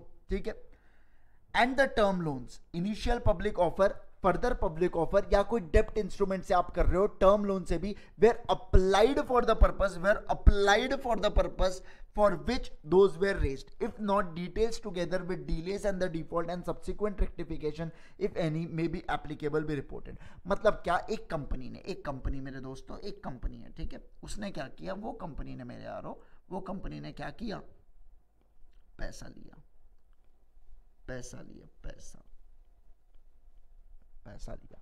ठीक है, कंपनी ने पैसा लिया, कैसे लिया, आईपीओ से लिया, एफपीओ से लिया, डेप्ट इंस्ट्रूमेंट से लिया। ठीक है, और जिस पर्पस के लिए मेरे यारो, जिस पर्पस के लिए उन्होंने पैसा लिया ना, वो पर्पस ही तो नहीं कर रहे हैं वो। मान लीजिए कंपनी ने कोई दूसरे कंपनी को एक्वायर करने के लिए बोला, भैया आप हमको पैसा दो करके। मान लीजिए अभी जो करंट कंडीशन चल रही है, आपको बहुत ही अच्छा एग्जांपल दूंगा मैं, ध्यान से सुनिएगा। रिलायंस ने अभी राइट इशू किया है, क्या किया है दोस्तों, राइट इशू किया है। राइट इशू क्यों किया उसने, ताकि वो क्या कर सके, डेप्ट इंस्ट्रूमेंट, जो उसके बहुत सारा डेप्ट पड़ा है ना रिलायंस का, जिस को भारी भरकम इंटरेस्ट देना पड़ता है, कितने तो भी 2000 कुछ करोड़ का तो भी उसका डेप्ट है, तो वो उसको वापस करना है करके। तो इसलिए उसने क्या किया, अभी एक तो बहुत सारे, एक तो इन्वेस्टमेंट बेचा, आपको पता होगा, बहुत सारे इन्वेस्टमेंट भी बेच रहा है, अपना स्टेक बेच रहा है, रिलायंस जियो के स्टेक बेच रहा है परसेंटेज में, 1%, 2%, 1%, 2%, एफबी को भी 10%, 9% या कुछ पे बेचा ना, मतलब 9000 कुछ में बेचा, एक्चुअली 9600 करोड़ या समथिंग ऐसा था, 6%, 6 या 6.5% का स्टेक बेचा उसको। तो ये पैसा लिया और क्या करेंगे हम लोग, हम फेंक के मारेंगे किसको, डेप्ट वालों के, ले भैया तुम्हारा पैसा ले लो। फिर मतलब क्या, जिस पर्पस के लिए मैं ले रहा हूं, क्या वो पर्पस सही में फुलफिल हुआ है कि नहीं हुआ है, वो बताना होगा मेरे दोस्तों। कौन सी, इसमें 9th वाले, इसमें वो चीज आपको बताना होगा। ठीक है, अब 10th की बात करता हूं। बहुत सिंपल, आराम से, एकदम चिंता नहीं, एक बार ये पढ़ लेना है क्या आपको, लो आपको पढ़ना है क्या पूरा, मैं 10 बता देता हूँ फिर उसके बाद पढ़ना, 10th और 9 बता देता हूँ उसके बाद पढ़िएगा आराम से, बहुत जिंदगी में आपको टाइम दूंगा, फिर आराम से पढ़िएगा, पूरे पूरे 9 क्लास पढ़ने के लिए मौका दूंगा आपको, पूरे 10-11 क्लास, फिर उसके बाद आखिरी के 5 क्लास कराऊंगा, बहुत सिंपल है, आखिरी के 5 तो और भी सिंपल है, ठीक है। चलो ध्यान से ये पढ़ना स्टार्ट कर रहा हूं मैं। Whether fraud by the company, whether fraud by the company or any fraud on the company, whether fraud by the company or on the company by its officers, on the company जो चीज है ना वो यहां से bracket चालू करना उसके लिए, यहां से ब्रैकेट चालू करना उसके लिए, have been और यहां पे खत्म करना, मतलब क्या, any fraud on the company by its officers employees have been noticed or reported during the years, if yes nature and the amount involved should be indicated। देखो बच्चों एक है ना 143.12 करके होता है, मैंने बोला था ना प्यार से 12 बजाना, आपको पहले बता चुका हूं, ये भी फ्रॉड के बारे में बात करता है, ये भी बच्चों फ्रॉड के बारे में बात करता है, लेकिन ये केवल वही फ्रॉड के बारे में बात करता है जो कंपनी के ऊपर इनकवर हुआ है, जो क्या, और विच ऑन दी कंपनी जो होते हैं, और बाय एम्प्लॉइज या डायरेक्टर होते हैं, तो ये केवल उन्हीं की बात कर रहा है। लेकिन ये जो कारो रिपोर्टिंग है ना मेरे दोस्तों, बहुत इंपॉर्टेंट चीज लिखा के दे रहा हूं, ऐसा कोई लिखा के नहीं देगा, मैं पहले ही बता रहा हूं आपको, अच्छे से लिख के रखना इसको। ये जो कारो है ना, कारो वाला क्या बोल रहा है बताऊं मैं आपको, कारो वाला बोल रहा है कि कंपनी जो फ्रॉड है ना, जो फ्रॉड है, एक तो वो ऑन दी कंपनी हुआ हो बाय ऑफिसर, मतलब बेसिकली बात कर रहा है 143.12 वाले की, या बाय दी कंपनी, या कंपनी ने कोई फ्रॉड इनकम किया हो और ऑडिटर को पता चलता है कि ये कंपनी ने, देखो यार मैंने पैसा मंगाया और पैसा वापस नहीं कर रहा हूं, ये भी तो फ्रॉड ही है। मान लीजिए मैं कोई एम्प्लॉय को सैलरी नहीं दे रहा हूं, ये भी तो फ्रॉड ही है। मान लीजिए मैं कोई कस्टमर को खराब माल चिपका है, तो ये भी तो फ्रॉड ही है ना। तो ऐसे जो सिचुएशन में करता हूं ये सब फ्रॉड ही तो है, और ऑडिटर के नोटिस में आता है कि नहीं भाई कंपनी ने कोई तो भी छोटी हरकतें की है, तो ऐसे सिचुएशन में क्या करना होगा, ऐसे सिचुएशन में कंपनी को ऑडिटर को रिपोर्ट करना होगा फ्रॉड, ये वाले इसमें क्लॉज 10 केस में। लेकिन 143.12 में वो केवल वही फ्रॉड को इनकर करेगा जो कंपनी के ऊपर इनकर हुए बाय एम्प्लॉइज या डायरेक्टर्स, बाय एम्प्लॉइज या डायरेक्टर जो इनकर हुए केवल वही। ठीक है, तो आपको समझ गया कैरो में आपको क्या इनकर करना है, कैरो में आपको क्या क्या बोलना है कि on the company by the company दोनों के फ्रॉड के बारे में आपको बताना होगा मेरे दोस्तों। आई होप सो आपको गाइस समझ रहा हूँ, अच्छे से समझ रहा हूँ। हम लोग एक एक वर्ड का इंटरप्रिटेशन करते हुए जा रहे, चिंता का कोई विषय नहीं है। ठीक है, चलिए आइए उसके बाद 11th क्लॉज की बात कर रहा हूँ। ओ माय गॉड, बहुत ही आप लोग कम चीजें बाकी है। Whether managerial remuneration has been paid or provided in accordance with the requisite manner in the provision of section 197 read with schedule 5 of the Companies Act 2013. If not, state whether the amount involved and the step taken by the company for securing refund of the same. देखो बच्चों, अब बात वही आ जाती है, मुझे आपको section number 197 बताना होगा। अब मैं 197 आपको बताऊंगा नहीं तो आपको कैसे समझेंगे 197 के हिसाब से पेमेंट हुआ है कि नहीं हुआ है। तो चलो 197 आपको बता देता हूं मैं। अब आप फोर्स कर रहे हो इसलिए बताना ही पड़ेगा मेरे को। सेक्शन देखो बच्चों, आप लोगों ने मैनेजरियल रेम्यूनरेशन वो सीपीडी में पढ़ के आते ना, जब आप छोटे रहते बचपन में सीपीडी में पढ़ के आए होंगे ना अपने, वो ऐसा रिवर्स कैलकुलेशन करते थे अपन, बहुत मजा आता था अपने को, क्या भारी कर लिया करके ऐसा लगता था अपने को, है ना। चलो अब मैं आपको एक उससे भी भारी चीज बताने जा रहा हूं जो आपके सीपीटी के सर ने आपको नहीं बताया होगा। ठीक है, मैं बात कर रहा हूं आपके साथ मैनेजरियल रेम्यूनरेशन की। मैनेजरियल रेम्यूनरेशन की मैं बात कर रहा हूं तो एक चीज ध्यान रखना, मैनेजरियल रेम्यूनरेशन में दो हिस्से हो जाते हैं। हमेशा ध्यान रखना, मैनेजरियल रेम्यूनरेशन पे करते वक्त दो हिस्से हो जाएंगे। एक जब आपके पास एडिक्वेट प्रॉफिट हो, जब आपके पास एडिक्वेट प्रॉफिट है, और जब आपके पास लॉस है या नॉट एडिक्वेट प्रॉफिट। ये दो सिचुएशन हमेशा आपके सामने आनी ही वाली है, चाहे कुछ भी हो जाओ करके। जब आपके पास एडिक्वेट प्रॉफिट होगा, जब आपके पास एडिक्वेट प्रॉफिट होगा ना, तो ऑल एग्जीक्यूटिव डायरेक्टर्स को मिलके आपको एक तो 5% और 10% का रेम्यूनरेशन देना होगा। 5% या 10% का रेम्यूनरेशन देना होगा। और ऑल एनईडी को मेरे दोस्तों 1% या 3% का रेम्यूनरेशन देना होगा of total net profit, of adjusted net profit, of adjusted net profit. Adjusted net profit क्या होता है ये आप फाइनल में देखना, अभी मेरा ये काम नहीं है, मेरा काम जो है अब वो आने वाला है। ठीक है, ध्यान रखना। एडिक्वेट प्रॉफिट अगर है मेरे दोस्तों तो आपको 5%। एक चीज ध्यान रखना, आपको ये भी बताया था कि मैक्सिमम रेम्यूनरेशन इज 11%। तो जी हाँ बच्चों, आप बोलोगे सर 10 और 13 10 और 3 दिया तो 13 होता है। नहीं बच्चों, 13 कोई भी एंगल से नहीं होता है, क्योंकि मैं आपको कंडीशन नहीं बता रहा हूँ। बेसिकली वो फाइनल लेवल का चीज है ना, क्या बताना आपको, आपको समझेगा भी नहीं, बता भी दूंगा तो पल्ले नहीं पड़ेगा। एग्जीक्यूटिव डायरेक्टर्स मतलब क्या, देखो एग्जीक्यूटिव डायरेक्टर्स मतलब ऐसा डायरेक्टर जो सिर्फ हमारे कंपनी में काम करता है, दिन रात हमारे कंपनी के लिए तड़पता रहता है। मुकेश अंबानी की बात कर रहा हूं मैं यहाँ पे। और नॉन एग्जीक्यूटिव डायरेक्टर मतलब कभी कभार चले जाता है वो कंपनी में देखने के लिए, एक रिलेटेड एक छोटा सा एरिया होता है, केवल वही एरिया पे ध्यान रखता है। मान लीजिए इंद्रेश गांधी रिलायंस का ये बन जाता है डायरेक्टर, तो मैं नॉन एग्जीक्यूटिव डायरेक्टर बनूंगा, ईडी नहीं बनूंगा। रिलायंस की ईडी में नीता अंबानी है और मुकेश अंबानी है और एक और कोई तो भी है, शायद शायद उन्हीं का बेटा वगैरह है ना, मुझे एग्जैक्टली याद नहीं आ रहा है इसलिए मेरे को पता नहीं, पर ये दो तो पक्के से ध्यान से ध्यान देना। तो क्या होगा ऐसे सिचुएशन में, उनको सारे सारे सारे सारे एग्जीक्यूटिव डायरेक्टर्स को मिलके मेरे यारो आपको 5% या 10%, जब भी वो पर्टिकुलर चीज लगेंगे तो 5% या 10% ऑफ एडजस्टेड नॉन प्रॉफिट देना होगा। और सारे नॉन एग्जीक्यूटिव को मिलके मेरे दोस्तों 1% या 3% के एडजस्टेड नॉन प्रॉफिट लेके गरीबों में बांट देना होगा। ठीक है चलो, लेकिन मैक्सिमम रेम्यूनरेशन कितना मिल सकता है, 11%। सर मतलब क्या इसके ऊपर दे नहीं सकते क्या, इसके ऊपर भी आप लोग दे सकते हो। remuneration can exceed limit कब, जब आप लोग पास करोगे एसआर। आपको एसआर पास करना होगा और आप 11% के ऊपर भी रेम्यूनरेशन दे सकते हो। आप एग्जीक्यूटिव को 5 या 10% के ऊपर भी रेम्यूनरेशन दे सकते हो मेरे दोस्तों। नॉन एग्जीक्यूटिव को 1 या 3% के ऊपर भी रेम्यूनरेशन दे सकते हो। लेकिन आपको क्या करना होगा, आपको एसआर पास करना होगा, आपको स्पेशल रिजोल्यूशन पास करना होगा। जब तक आप स्पेशल रिजोल्यूशन ही पास नहीं करोगे आप ये चीज नहीं कर सकते। समझा, इतना इतना इंटरनलाइज हुआ बस। ठीक है, तो ये चीज एक बार इसको कॉपी कर लेते हो क्या इतने, इसको फिर मैं दूसरा वाला पार्ट आपको लिखाता हूँ। ये कॉपी करो तो पट से, लो इसको कॉपी करो।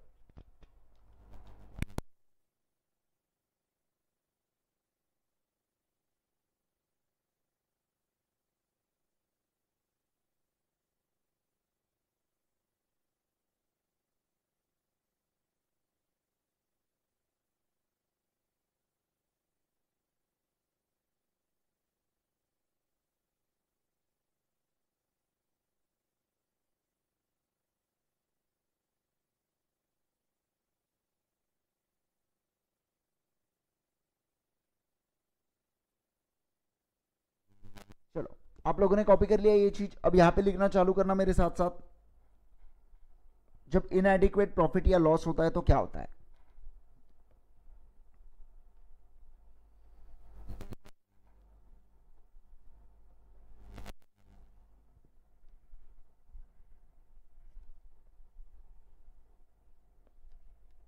फाइनल की चीज है बच्चों,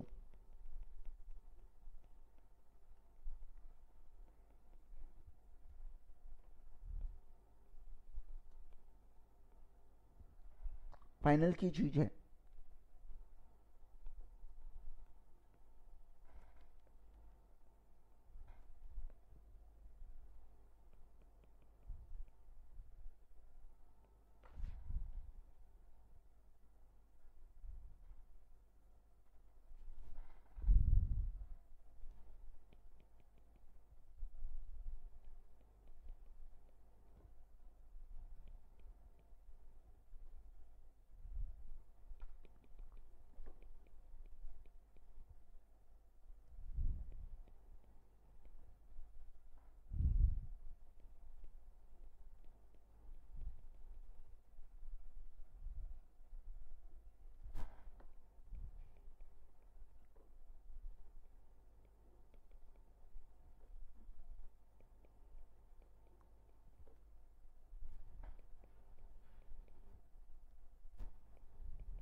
ध्यान देना, जब एडिक्वेट प्रॉफिट होगा ना तो आपको जो सेक्शन एप्लीकेबल होगा मेरे दोस्तों वो होगा सेक्शन नंबर 197। जब लॉस या ए होगा तो आपको जो आएगा वो आएगा शेड्यूल 5 मेरे दोस्तों। ठीक है, यहाँ पे नॉन एग्जीक्यूटिव डायरेक्टर जब लॉस होता है ना तो नॉन एग्जीक्यूटिव डायरेक्टर्स को पेमेंट नहीं किया जाता, एग्जीक्यूटिव डायरेक्टर्स को पेमेंट किया जाता है ताकि वो एटलीस्ट घर तो चल जाए उसका। अगर आपका वो किस बेसिस पे होगा, तो अगर आपका इफेक्टिव कैपिटल 5 करोड़ से नीचे है तो 60 लाख, और ये चीजें मैंने आपको लिमिट दे के रखा हूँ। लिमिट याद करने की जरूरत है क्या सर? याद करने की जरूरत नहीं है, ये चीज इतना ध्यान रखना का ये पर पर्सन पर एनम की लिमिट है मेरे दोस्तों, पर पर्सन पर एनम की लिमिट है मेरे दोस्तों। बहुत से लोग ऐसे बोलेंगे कि सारे एग्जीक्यूटिव डायरेक्टर्स को मिलकर ऐसा मिलेगा, तो नहीं बच्चों। अगर एक एग्जीक्यूटिव डायरेक्टर है और उसको मान लीजिए वो ये लिमिट में फंसता है तो उसको 60 लाख, मतलब क्या महीने का 5 लाख रुपए तो मिलना चाहिए ना। अगर मान लीजिए 10 एग्जीक्यूटिव डायरेक्टर्स हो गए तो ऐसी सिचुएशन में क्या उसको क्या मिलेगा? उसको मिलेगा क्या? 6 लाख रुपए। हाँ, एग्जीक्यूटिव डायरेक्टर है भैया, इतने बड़े कंपनी का एग्जीक्यूटिव 6 लाख रुपए, तो आज तो छोटे से वर्कर को 6 लाख रुपए मिलता है ना। तो एग्जीक्यूटिव डायरेक्टर्स का एक रुतबा होता है, एक उसका क्या बोल सकते हैं, एक उसका अलग ही वर्ट होता है। तो वैसी सिचुएशन में उसको एक अच्छा खासा पेमेंट दिया जाता है मेरे यारों। ठीक है, चल तो ये हुआ।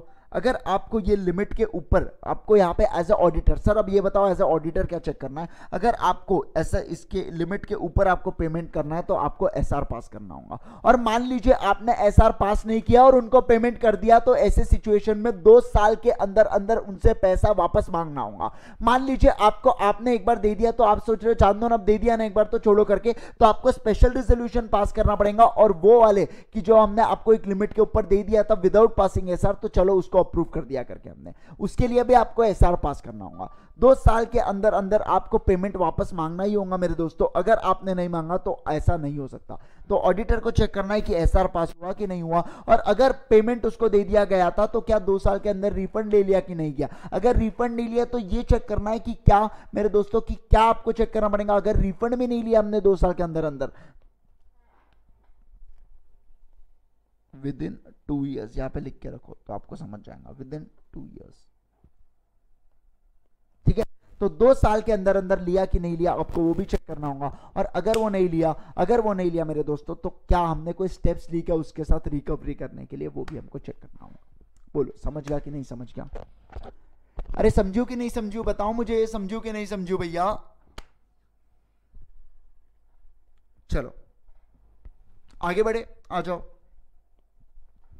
whether Nidhi company, whether in the Nidhi company has complied with the net owned funds to deposits in ratio 1:20, net owned funds to deposit 1:20 उसका, to meet the liability, and whether Nidhi company is maintained 10% of unencumbered, क्या बोला, 10% of unencumbered term deposit as per Nidhi rules to meet out its liability करके। आ जाओ, निधि company भी detail चीज बच्चों आपके साथ देखो डिस्कस में डिटेल में कर रहा हूं, क्योंकि मेरे को पता है इसमें से क्वेश्चंस पूछेंगे आपको।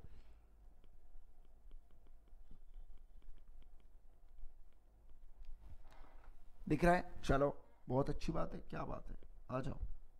निधि कंपनी की बात कर रहा हूं मैं आपसे। मैं बताऊं क्या, निधि कंपनी एक ऐसी कंपनी होती है, निधि कंपनी मतलब एक ऐसी कंपनी जिस कंपनी में क्या बोला मैंने, जो एक्सेप्ट करती है डिपॉजिट ओनली फ्रॉम मेंबर्स, और जो लोन देती है ओनली टू मेंबर्स। आपको एक एग्जांपल दूं तो मैं मणिपुरम गोल्ड लोन एक एडवर्टीजमेंट आती थी, आपको पता होगा। मणिपुरम गोल्ड लोन में जब भी आप कोई लोन लेने जाओगे तो सबसे पहले वो आपको एक शेयर खरीदने लगाएंगे वो निधि कंपनी का, और उसके बाद ही वो आपके साथ कुछ भी ट्रांजैक्शन करेंगे। भली चाहे आपसे लोन एक्सेप्ट करना हो या आपको लोन देना हो, तो पहले उनको क्या करना पड़ता है, आपको अपने इसका मेंबर बनाना पड़ेगा उनको, तभी जाके वो आपके साथ ट्रांजेक्शन कर पाएंगे। ये निधि कंपनी का रूल होता है। अब एक और चीज इसमें बोला है कि आपका जो नेट ओन्ड फंड्स है ना मेरे दोस्तों, वो कितना होना चाहिए, net owned funds to deposit का रेशियो क्या होना चाहिए मेरे दोस्तों, 1:20 का। 1:20 का मतलब क्या मेरे दोस्तों, कि आपके जो नेट ओन्ड फंड्स है ना वो 20, मतलब क्या बोला देखो, अच्छा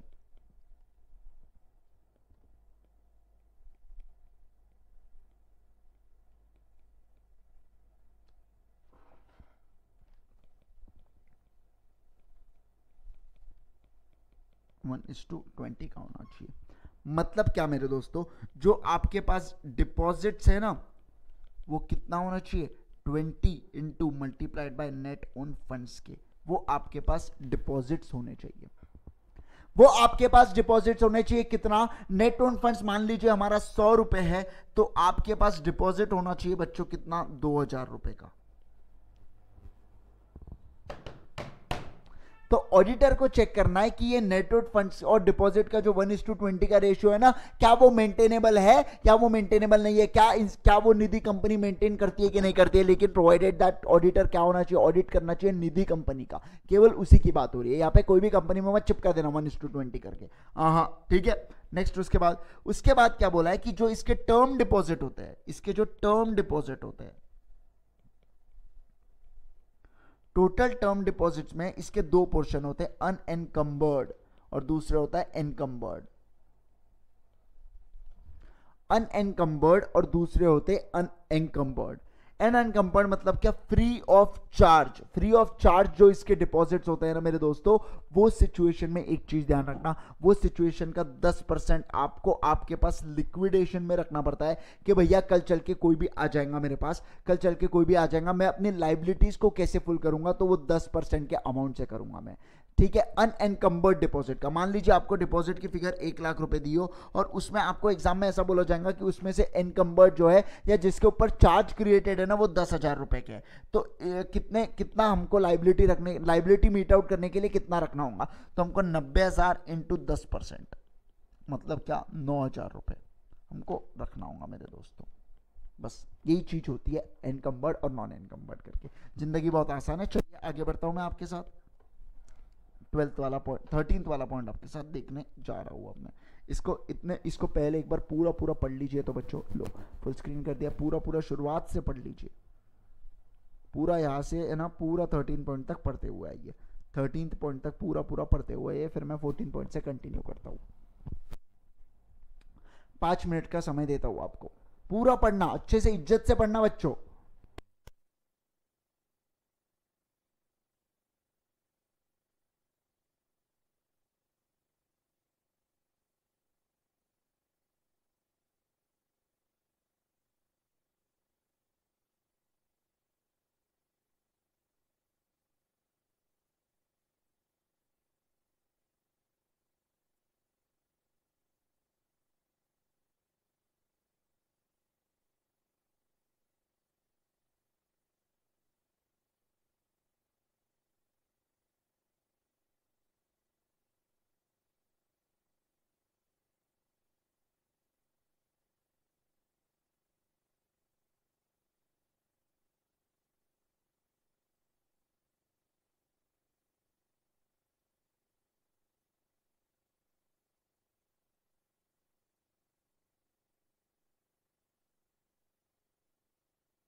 चलो पढ़ लिया आप लोगों ने, सफिशिएंट टाइम दे दिया था मैंने। चलिए आइए आ जाओ,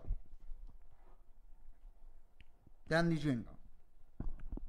whether all transaction with related parties are in compliance with section 177 and 188 of Companies Act 2013 करके, whether where applicable and the details have been disclosed in the financial statement as required by applicable accounting standard। इसके लिए accounting standard आता है AS 18। अगर आपने group 1 में नहीं पढ़ा होगा तो ग्रुप 2 में आ जाएगा मेरे दोस्तों।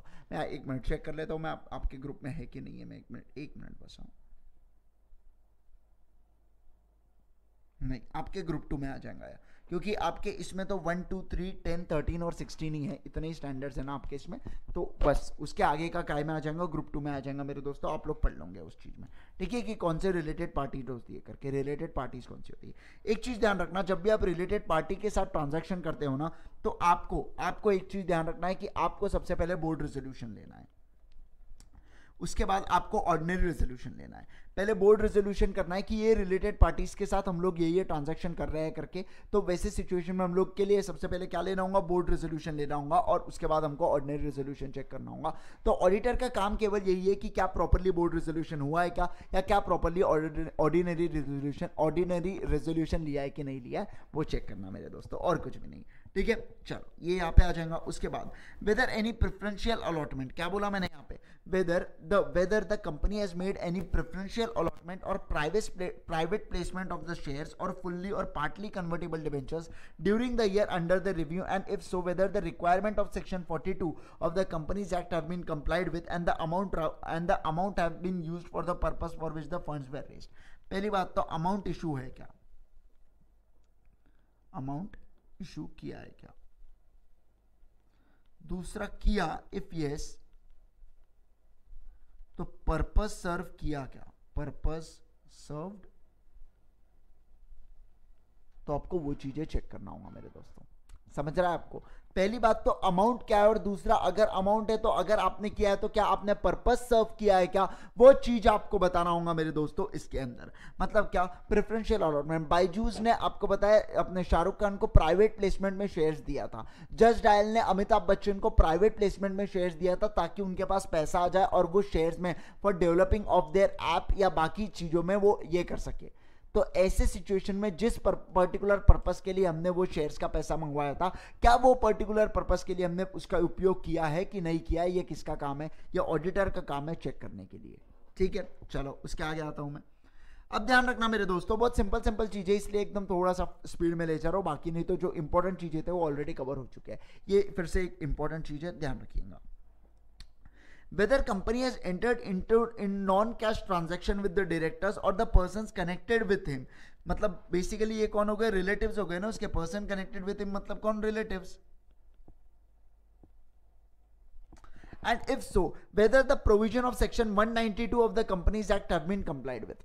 मतलब क्या बोल रहा है मेरे दोस्तों, ध्यान से सुनना, अच्छे से सुनना मेरे बच्चों, एकदम मन लगा के सुनो, ध्यान दो, देखो देखो, ध्यान दो ध्यान दो ध्यान दो, इधर ध्यान दो। चलो क्या कि डायरेक्टर कोई ट्रांजैक्शन, देखो फाइनेंशियल ट्रांजैक्शन तो वो कर ही नहीं सकता, हमने देख लिया, वो लोन वगैरह तो ले नहीं सकता कम है, हाँ, लेकिन उसको रेम्यूनरेशन वगैरह पे किया, वो ट्रांजैक्शन तो चलता है, भैया खाएगा पिएगा नहीं तो जिएगा कैसे। लेकिन मान लीजिए अब वो कोई नॉन कैश ट्रांजैक्शन कर रहा है आपके साथ, मतलब क्या, कंपनी की कोई प्रॉपर्टी है ना मेरे दोस्तों, तो वो बोल रहा है रेम्यूनरेशन मुझे मत दो, ये मुझे प्रॉपर्टी दे दो, कंपनी के प्रॉपर्टी को रेंट आउट कर रहा है, बार्टर ट्रांजैक्शन कर रहा है, बोल रहा है मैं कंपनी को प्रोफेशनल सर्विसेज दूंगा, कंपनी की जो ये बिल्डिंग है आज से वो मेरी हो जाएंगी करके। तो ऐसे सिचुएशन में जो बार्टर ट्रांजैक्शन है ना, इस चीज के लिए क्या होता है मेरे दोस्तों, ये नॉन कैश ट्रांजैक्शन जब भी करते हो आप, और एक वो प्रिस्क्राइब लिमिट के ऊपर अगर वो नॉन कैश ट्रांजैक्शन चले आता है मेरे दोस्तों, तो ऐसे सिचुएशन में आपको ऑर्डिनरी रेजोल्यूशन लेना पड़ता है। आपको पहली बात तो देखो, बोर्ड रेजोल्यूशन तो आपको लगने ही वाला है, वो तो आने ही वाला है, और उसके बाद आपको लगेगा ऑर्डिनरी रेजोल्यूशन। ये दोनों जब तक कंप्लायंस नहीं होगा तब तक आप लोग नॉन कैश ट्रांजैक्शन नहीं कर सकते। तो ऑडिटर का काम होगा कि क्या चेक करना कि बोर्ड रेजोल्यूशन पास है क्या और ऑर्डिनरी रेजोल्यूशन पास है क्या, यह पर्टिकुलर चीज करने के लिए ये किसका काम होगा, ऑडिटर, हम जैसे ऑडिटर का काम होगा। फिर आखिरी में आता है कि जितनी भी एनबीएफसीज होती है ना मेरे दोस्तों, जितनी भी एनबीएफसीज होती है,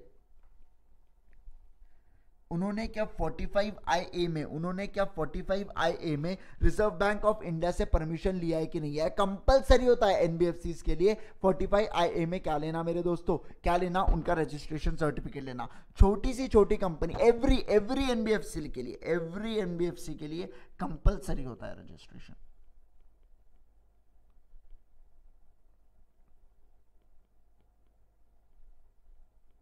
एवरी एनबीएफसी के लिए, ठीक है। तो उन्होंने क्या 45IA में उनका लिया है कि नहीं लिया है सर्टिफिकेट, वो हमको जानना होगा।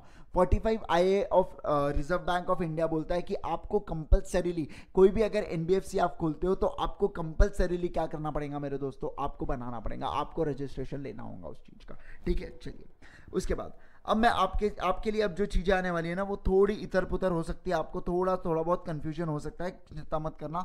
हमारा एक चैप्टर है ऑडिट रिपोर्ट करके, उसमें ये सारी चीजें क्लियर हो जाएंगी, फिर भी मैं यहाँ पे आपको पूरी चीजें समझाऊंगा। Reasons to be stated for unfavourable या क्वालिफाइड ओपिनियन, मतलब क्या ऑडिटर साहब खुश नहीं है। अनफेवरेबल या क्वालिफाइड ओपिनियन मतलब क्या, ऊपर जो सवाल दिए गए हैं ना उससे ऑडिटर साहब खुश नहीं है, ऑडिटर खुश नहीं है, ऑडिटर खुश नहीं है, ऑडिटर खुश नहीं है मेरे दोस्तों। Where the answer to any of the question, कोई भी question, any of the question referred to in the paragraph 3 of the order, मतलब जो 16 क्लॉजेस के अंदर अगर इज अनफेवरेबल या क्वालिफाइड, मतलब क्या जब ऑडिटर खुश नहीं है तो auditors report, the auditor shall state the basis, auditor को बताना होगा क्या मेरे दोस्तों, बेसिस, स्टेट द बेसिस मतलब क्या, ऑडिटर को बताना होगा कि आखिर मैं क्यों खुश नहीं हूं, मैं क्यों खुश नहीं हूं, ऑडिटर को बताना होगा ये चीज कि मैंने आखिर मैं क्यों, मतलब क्या क्या रीजन के कारण मैं अपना ओपिनियन को मॉडिफाई कर रहा हूं या अपना जो ओपिनियन है वो अनफेवरेबल ओपिनियन है, फेवरेबल ना देते हुए मैं अनफेवरेबल ओपिनियन दे रहा हूं, आखिर उसके क्या क्या रीजन है वो ऑडिटर को बताना होगा मेरे दोस्तों, ठीक है। चलो उसके बाद further, where auditor is unable to express any opinion on the specified matter, the report shall indicate the fact. Unable मतलब क्या, auditor is unable to express, तो ऐसे सिचुएशन में उसको फैक्ट डिस्क्लोज करना होगा कि क्या रीजन के कारण मैं अपना ओपिनियन नहीं दे पा रहा हूं, वो ऑडिटर को बताना होगा मेरे दोस्तों, नहीं तो नहीं चल पाएगा, ठीक है। चलिए एग्जाम्पल पढ़ लीजिए, आपके लिए बहुत ही प्यारा सा एग्जाम्पल मैंने यहाँ पे लिख के लाया हूँ, आप लोग को पढ़ लेना होगा और कुछ नहीं, 2 मिनट पढ़ लीजिए और फिर मैं नेक्स्ट टॉपिक पे मूव ऑन करता हूँ। पढ़ लीजिए मुन्ना, आओ मुन्ना पढ़ो, फिर हमारा लास्ट टॉपिक बचता है हमारे इसका।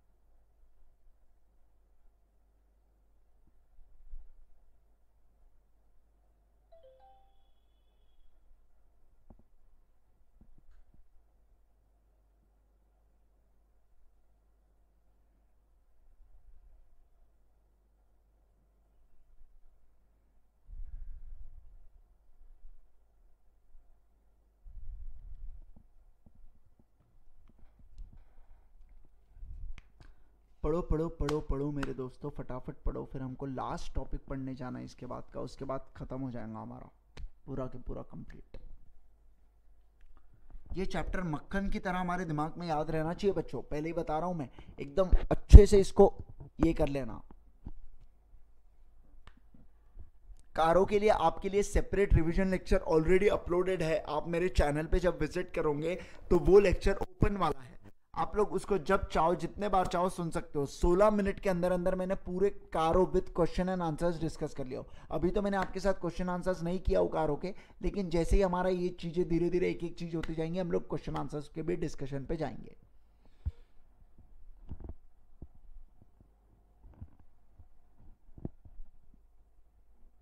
हो गया आप लोग का ये,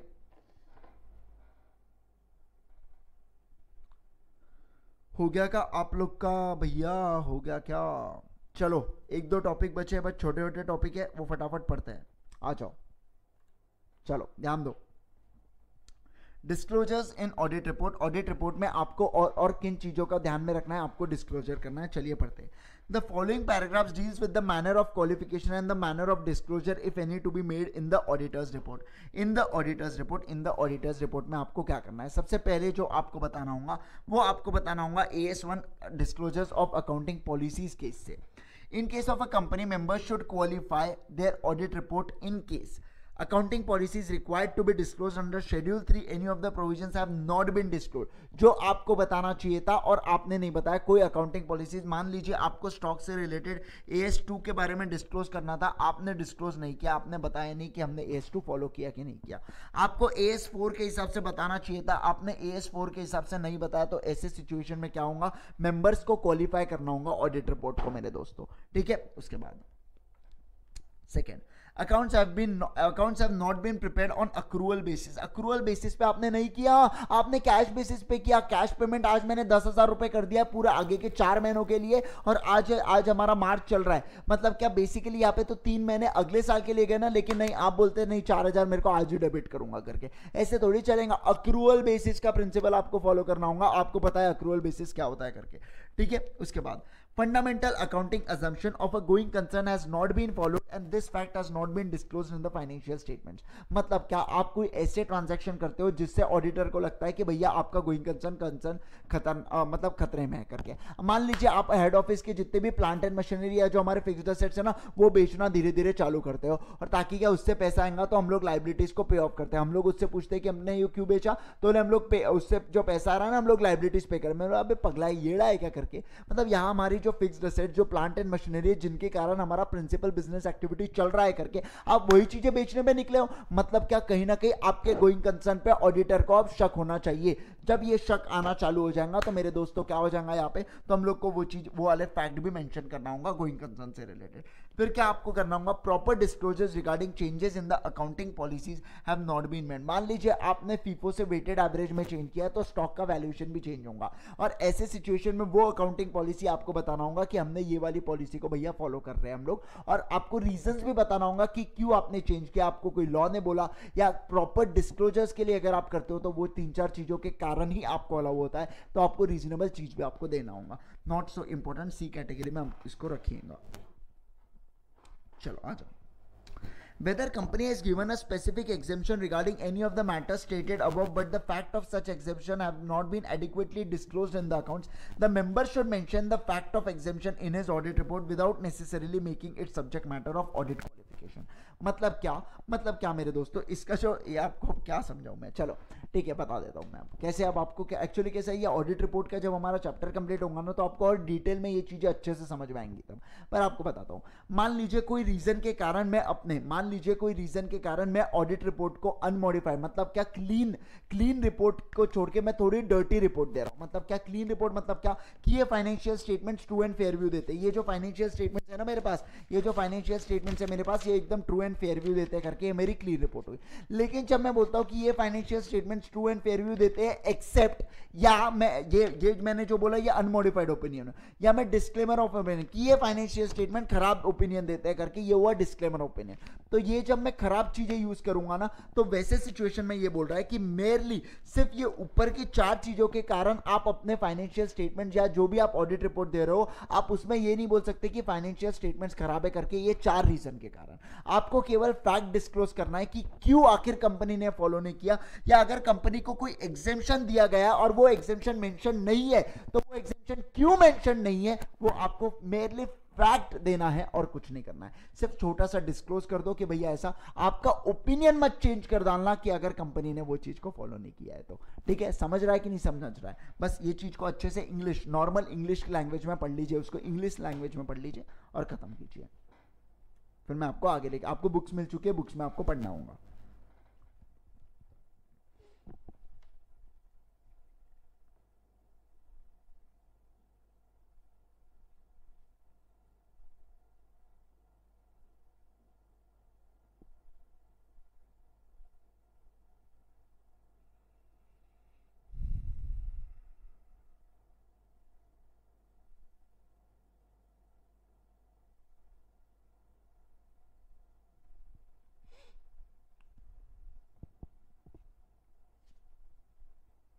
चलो नेक्स्ट, बस इतना सा बचा है हमारा बच्चों, बस इतना सा, बस 4-5 पैरा।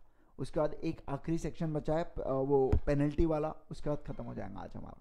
यस पहला चैप्टर कंप्लीट हो जाएगा, और मैक्सिमम सबसे बड़ा चैप्टर है, 40 पेज का ह्यूज चैप्टर है मेरे दोस्तों। चलो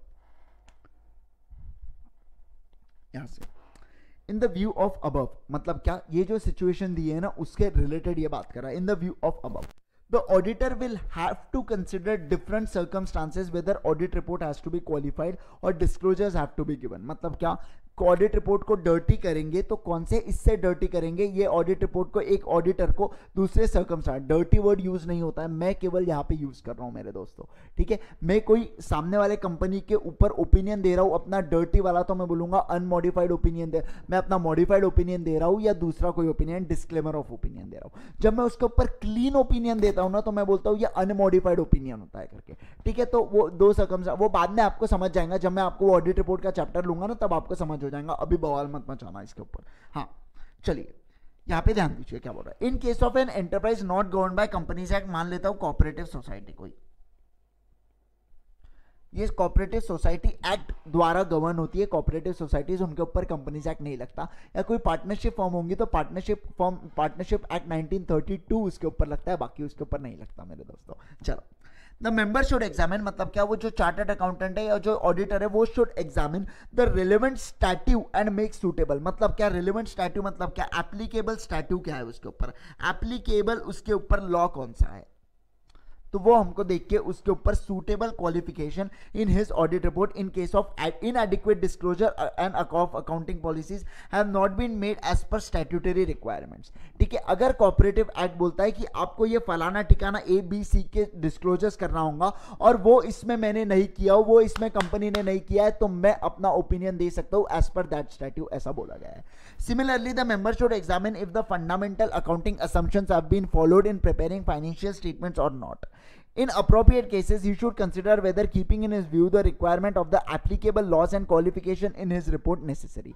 Applicable laws properly follow किए कि नहीं किए, और अगर नहीं किए होंगे तो मैं accordingly अपने इसमें qualification कर सकता हूं मेरे दोस्तों, बस और कुछ भी नहीं। In the event of non-compliance, अगर non-compliance कर जाते हो तो क्या होगा, non-compliance not governed by the Companies Act, in situation where the relevant statute does not require such disclosure to be made, members should make adequate disclosure in his audit report without necessarily making it subject matter of qualification as it is ऊपर की चीजें और कुछ भी नहीं। In making qualification disclosures of the audit report, the auditor should consider the materiality of several items. आपको अगर आप आपके इसमें उसको इंक्लूड कर रहे हो तो आपको मटेरियलिटी पे भी ध्यान देना है। मटेरियलिटी मतलब क्या, आपको केवल वही चीजें लेना है जिससे सामने वाले का ओपिनियन चेंज होगा। मान लीजिए 1000 करोड़ की ब्रांच है, 10 रुपए का फ्रॉड पाया गया तो आपको झापड़ मार के वो ऑडिटर के पोस्ट से निकाल दिया जाएगा। आपको केवल मान लीजिए 1000 करोड़ की कंपनी और आपको मान लीजिए 50 से 60 करोड़ के ऊपर का फ्रॉड होता है, एक मटेरियलिटी लेवल तय की जाती है। अगर उसके ऊपर का आपको फ्रॉड मिलता है केवल तभी बताना। मैं अभी बैंक ऑडिट करने गया था बैंक ऑफ बड़ौदा का, तो वहां पे मटेरियलिटी लेवल तय की गई थी पूरे इसके 70 करोड़ रुपए। अगर 70 करोड़ के ऊपर कोई फ्रॉड होगा बच्चों तभी बताना, ऑडिटर को मतलब क्लियर इंडिकेशन दे दिया था कि तभी बताना, अदरवाइज मत बताना। हालांकि ब्रांच वाइज भी यहां पे मटेरियलिटी वाली चीजें डिस्कस की जा सकती है मेरे दोस्तों, ठीक है। नेक्स्ट, मैं जानता हूं आपको ये चीजें थोड़ी थोड़ी नहीं समझ रही होंगी, लेकिन चिंता मत करना, हम लोग ऑडिट रिपोर्ट वाला चैप्टर पढ़ेंगे ना, फिर अगर आप उसके बाद जब आप ये वाली चीजें पढ़ोगे तो आपको पूरा पूरा समझ में आ जाएगा। Disclosure which is not subject matter of audit qualification, आप कोई ऐसा डिस्क्लोजर करते हो, डिस्क्लोजर जो जिससे मतलब क्या, जो आपके ऑडिट क्वालिफिकेशन, मान लीजिए आपने कोई डर्टी रिपोर्ट दिया, आपने क्या दिया, वो कंपनी से रिलेटेड डर्टी रिपोर्ट दिया, लेकिन वो जो डर्टी रिपोर्ट दिया वो डिस्क्लोजर के बेसिस पे नहीं दिया, वो कुछ और था। मतलब क्या, बेसिकली मैं जो डिस्क्लोजर की बात कर रहा हूं ये डिस्क्लोजर नहीं, मतलब ये डिस्क्लोजर के कारण मैं डर्टी रिपोर्ट नहीं दे रहा हूं, कोई दूसरे रीजन भी होंगे तो मैं डर्टी रिपोर्ट दे रहा हूं, ठीक है। तो मैं डिस्क्लोजर शुड बी ये डिस्क्लोजर की बात करें, disclosure should be in the auditors report in a manner that is clear to the reader that the disclosure does not constitute qualification. The paragraph containing auditor's opinion on true and fair view should not include the reference to the paragraph containing aforesaid disclosure, और कुछ नहीं, ठीक है। मान लीजिए आप unmodified opinion दे देते हो और ऐसे सिचुएशन में वो जो पैराग्राफ होगा ना जिसमें आप लिख के दोगे कि I the auditor of the this फलाना ठिकाना company gives mentions that the audit mentions that the क्या फाइनेंशियल स्टेटमेंट्स ऑफ दिस फलाना ठिकाना company gives true and fair view करके, जब मैं उसको मैं क्या बोल सकता है, तो अनमॉडिफाइड ओपिनियन दे रहा हूँ, एकदम क्लीन ओपिनियन दे रहा हूँ, तो वहां पे मुझे ये फैक्ट मेंशन नहीं करना चाहिए कि पर्टिकुलर चीजें डिस्क्लोजर इन्होंने मेंटेन नहीं की। उससे क्या होता है, सामने वाले यूजर्स का मेरे ऊपर से भरोसा कि भैया एक तरफ ये गलत भी चीज बोल रहा है, एक तरफ ये सही भी चीज बोल रही है, ऐसे कैसे हो सकता है, इसलिए उन्होंने बोल दिया कि वैसी चीजें मत करना करके, ठीक है, समझा बच्चों? चलो नेक्स्ट इस पे आ जाते हैं फिर।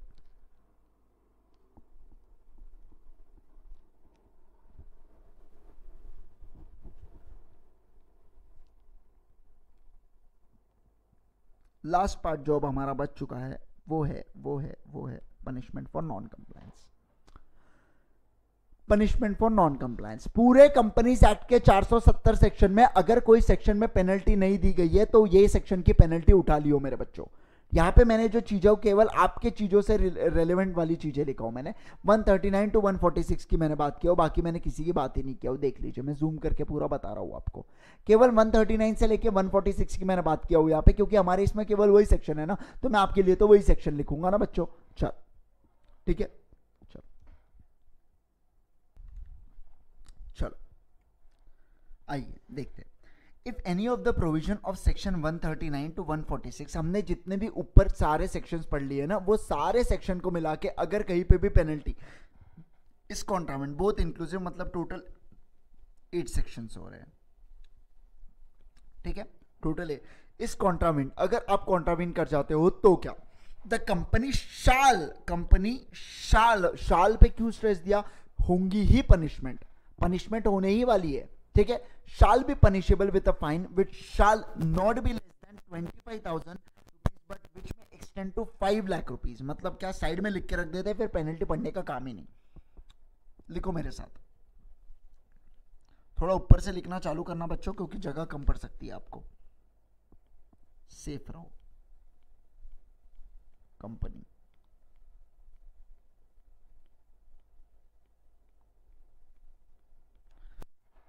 25,000 से कितना लग सकता है, 5 लाख। एंड उसके साथ साथ क्या हो सकता है, ऑफिसर इन डिफॉल्ट को, OID को, every officer of the company who is in default, officer in default को क्या लग सकता है, shall be punishable for an imprisonment for a term which may extend to 1 year with a fine which shall not be less than 10,000 rupees but extend to, इसको क्या हो सकता है, 10,000 से लेके 1 लाख तक फाइन या जेल 1 ईयर तक या बोथ।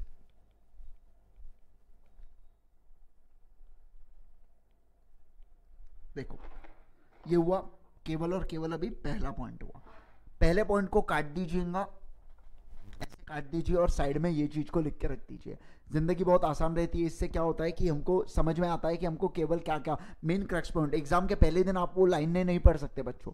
आपको शॉर्ट में जो चीजें, मैं जो देखो ऊपर जो आपको रेड से दिख रहा है ना, ये पूरे आपको हाईलाइट करके रखना है। केवल जो मैं हाईलाइट कर रहा हूँ उतना ही हाईलाइट कीजिएगा और वो को फटाफट पढ़िए। बाकी आपको कुछ पढ़ने की जरूरत नहीं है। कुछ देखो बच्चों, इतना बड़ा जो हमारा सिलेबस है ना, उसमें से कम एटलीस्ट 50% तो ऐसा सिलेबस होना चाहिए जो हमारे दिमाग में फिट हो। उसमें से एक कंपनी ऑडिट होता है, दूसरा ऑडिटर्स रिपोर्ट होता है, तीसरा इंटरनल कंट्रोल का चैप्टर होता है, चौथा पहला चैप्टर या दूसरा चैप्टर। ये 4-5 चैप्टर्स आपको ऐसे जबान पे लर्न होने चाहिए भैया। कभी भी रात में 12 बजे पूछ रहा हूँ, दिसंबर में पूछ रहा हूँ, नवंबर में पूछ रहा हूँ, सितंबर में पूछ रहा हूँ, कभी भी पूछ रहा हूँ, तो ये चीज हमारे जबान पे लर्न होनी चाहिए। आपको एक और मैं इंसाइडर थोड़ी सी इंफॉर्मेशन बता देता हूँ आपको कि आपके exam probably there are chances कि आपके एग्जाम दिसंबर में शिफ्ट हो जाए करके। तो बच्चों, अगर आपका ग्रुप 1 थोड़ा बहुत बिगड़ा भी होगा ना, तो टेंशन मत लेना, आपके पास सफिशिएंट टाइम मिल जाएगा उसको भी रिकवर करने के लिए। ठीक है, पता चलते रहती है खबरें, तो इसलिए मैंने आपको बता दिया। लेकिन बच्चों अभी किसी को बताना नहीं है ना, अभी एकदम टॉप सीक्रेट है, आपके और मेरे बीच में है केवल। ठीक है, चलो तो ध्यान रखिएगा। हो सकता है मान लीजिए, लेकिन अभी ये मैं देख रहा हूँ 1-2 दिन से लेटेस्ट ट्रेंड आ रहा है अभी कि सर एग्जाम पोस्टपोन करो सीधा नवंबर में। तो अगर ये एग्जाम ही नहीं हुई तो फिर एग्जाम सीधे नवंबर में रही। लेकिन ये अगर एग्जाम हो जाती है तो आपकी एग्जाम पक्के से दिसंबर में शिफ्ट हो रही है, इतना तो गारंटी है मेरे दोस्तों। ठीक है, चलो आगे बढ़ता हूँ मैं। खुश मत हो जाना ज़्यादा, खुशी बावड़ा मत हो जाइयो। पता चला कल से लेक्चर ही नहीं देख रहा है मेरे, ऐसा नहीं होना चाहिए। हाँ चलो आ जाओ मेरे यारो। क्या बोला मैंने, if an auditor of a company Contra means any of the provisions of section 139, section 143, 144 और 145, the auditor shall be punishable with the fine that shell not be less then 25,000 rupees, that shell not be less then 20 but which may extend to 5 lakh और 4 times of the remuneration which ever is less. Auditor की मैं बात करता हूं, pen का colour change कर रहा हूं मैं, ब्लैक कलर से कर रहा हूं, ऑडिटर की बात कर रहा हूं मैं। अगर ऑडिटर मेरे दोस्तों कौन से सेक्शंस बोला इन्होंने, ध्यान रखना, 139 अपॉइंटमेंट से रिलेटेड है, 143 ड्यूटीज से रिलेटेड है, 144 सर्विसेज से रिलेटेड, 145 का देखना पड़ेगा अपने को, है ना। अब हर चीज कैसे याद रखेंगे ना सेक्शन का, हर वो कोई ऐसे छोटा मोटा सेक्शन होगा तो वो चीज ध्यान रखना पड़ेगा, ठीक है। ऑडिटर को रखना होगा क्या पेनल्टी लगेंगी, कितनी लगेंगी मेरे दोस्तों, पेनल्टी कितनी लगेंगी, 25,000 से लेके कितना, देखो punishable from 25,000 which may extend to 5 lakh, 25,000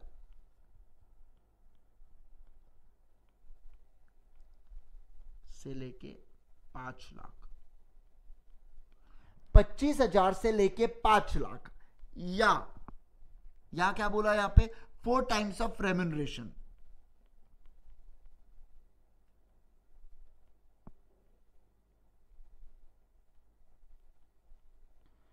which ever is less, ठीक है, विच एवर इज लेस। तो ऐसे सिचुएशन में इतनी होंगी पेनल्टी, किसको मेरे दोस्तों, ऑडिटर को होंगी। उसके बाद भी बचा है अभी, ठीक है। It may be noted that, कहां पे हूं मैं, यहां पे हूं मैं, it may be noted that if an auditor has contravened such provisions knowingly or willfully with the intention to deceive a company or the shareholders or the creditors या tax authorities, he shall be punishable with an imprisonment for a term which may extend to 1 year or with a fine and which may not be less than 50,000 rupees, which may extend to 25 lakh rupees or 8 times of remuneration whichever is less। आपको मुझे लगता है section इसको अच्छे से यही चीजें करके बता देता हूं मैं आपको, रुको देखो, आ जाओ यहाँ पे, आ जाओ हमारे नोटबुक में ध्यान से।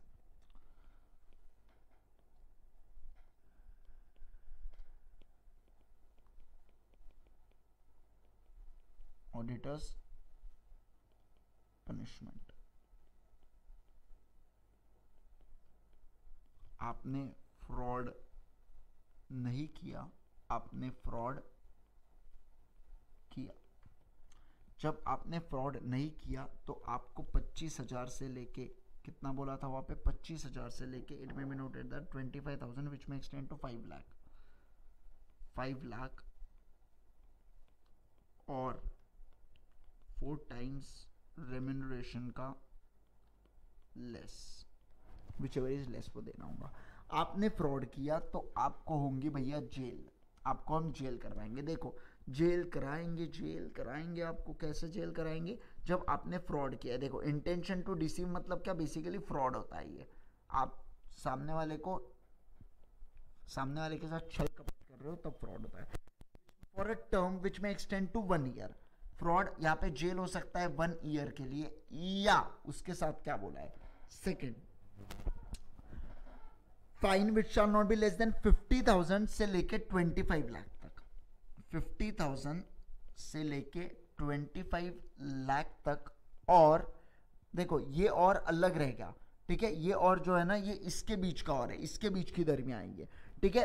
अब ये जो और है ये इसके बीच में, मतलब 50,000 या 25 लाख और कितना, 8 टाइम्स ऑफ पेनल्टी मेरे दोस्तों।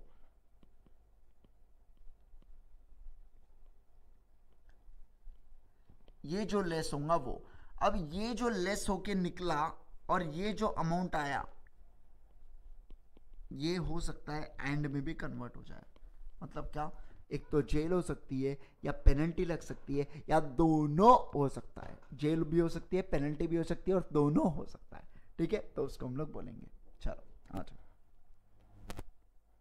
बस थोड़ा सा बाकी है, एक पेज और उसके बाद खत्म, उसके बाद खत्म हो चुका है बस। Where an auditor has been convicted under subsection 2, he shall be, मतलब कहां पे, यहां पे कन्विक्ट जब ऑडिटर हो जाता है उसकी बात कर रहा है वो, ऐसे इसकी, ठीक है। यहां पे convicted, he shall be liable to refund the remuneration, उसको क्या करना होगा, रिफंड करना होगा remuneration receive by him to company. और दूसरा, pay damages to the company, statutory bodies और अथॉरिटीज और टू द मेंबर्स और creditors of the company for the loss arising out of the incorrect या मिसलीडिंग स्टेटमेंट्स। किस किस को damages देना होगा, स्टैट्यूटरी बॉडीज को, अथॉरिटीज को, मेंबर्स को, क्रेडिटर्स को, फॉर द लॉस, सिर्फ लॉस से रिलेटेड उतना पैसा उसको देना होगा जो उसने मिसलीडिंग के कारण। देखो उसने पहली बात तो मिसलीड करना चाहिए, मिसलीड से लॉस होना चाहिए, तो लॉस हुआ तो ही पे करेंगे, अगर लॉस नहीं हुआ तो हम लोग पे नहीं करेंगे मेरे दोस्तों, हम लोग पे नहीं करेंगे। देखो ऑडिटर को पहली बात तो वो ऊपर के फटके तो पड़ने वाले, उसके साथ साथ ऑडिटर को रिफंड करना पड़ेगा, रिफंड के साथ साथ उसको डैमेजेस भी जरूरत पे करना पड़ेगा। अगर किसी को उसके रिपोर्टिंग, उसके मिस रिपोर्टिंग के कारण अगर किसी को नुकसान होता है तो उसको भी डैमेजेस पे करके देना पड़ेगा। मतलब ऑडिटर को पूरी बारात आएंगी, हम आएंगे तो पूरी बारात आएंगे, ऐसा इन्होंने बोल दिया। सेक्शन 147 क्या बोलता है, अगर मैं आ गया तो पूरी बारात लाऊंगा, अगर मैं नहीं आया तो बहुत अच्छी बात है, ठीक है। चलो उसके बाद The central government shall by notification specify and statutory body authority of an officer or for ensuring prompt payment of the damages to the company or the person involved in the clause 2 of subsection 3 for such body officer after the payment। Basically बोल सकती है एक notification द्वारा कोई body को बोलेंगे कि तुम लोग नजर रखोगे, जनरली निफ्रा नजर रख रही है आजकल। उसके बाद where in case the audit of the company has been conducted by an audit firm, audit firm की बात की, इंडिविजुअल नहीं, it is to be proved that the partner or the partners of the audit firm has to be acted in the fraudulent manner or abated or colluded in a fraud by relation to the company or its director or officers or liability of the civil or criminal charges as provided in the act from the time being in force such act shall be partner concerned of the audit firm jointly and severally। मतलब क्या, देखो अगर कुछ partners, यहां पे समझा देता हूं, फटाफट सुनना, बहुत सिंपल है। केस 1, केस 2,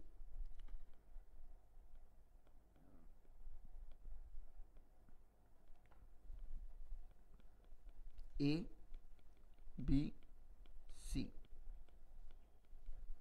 मेरे दोस्तों एक बात ध्यान रखना, यहाँ पे फ्रॉडुलेंट मैनर में ए और बी एक्ट कर रहे हैं, सी को पता ही नहीं है, सी को तो पता ही नहीं है, तो सी को प्रूव करना पड़ेगा, भैया ये जो फॉर्म ने किया ना मेरे को पता ही नहीं था, ये मेरे पार्टनर्स इतने छोटे लोग हैं करके मेरे को पता ही नहीं था करके बोलना पड़ेगा, सी को प्रूव करके देना होगा। सी ने अगर ये चीज प्रूव कर दिया तो लाइबिलिटी केवल ए और बी की रह जाएंगी।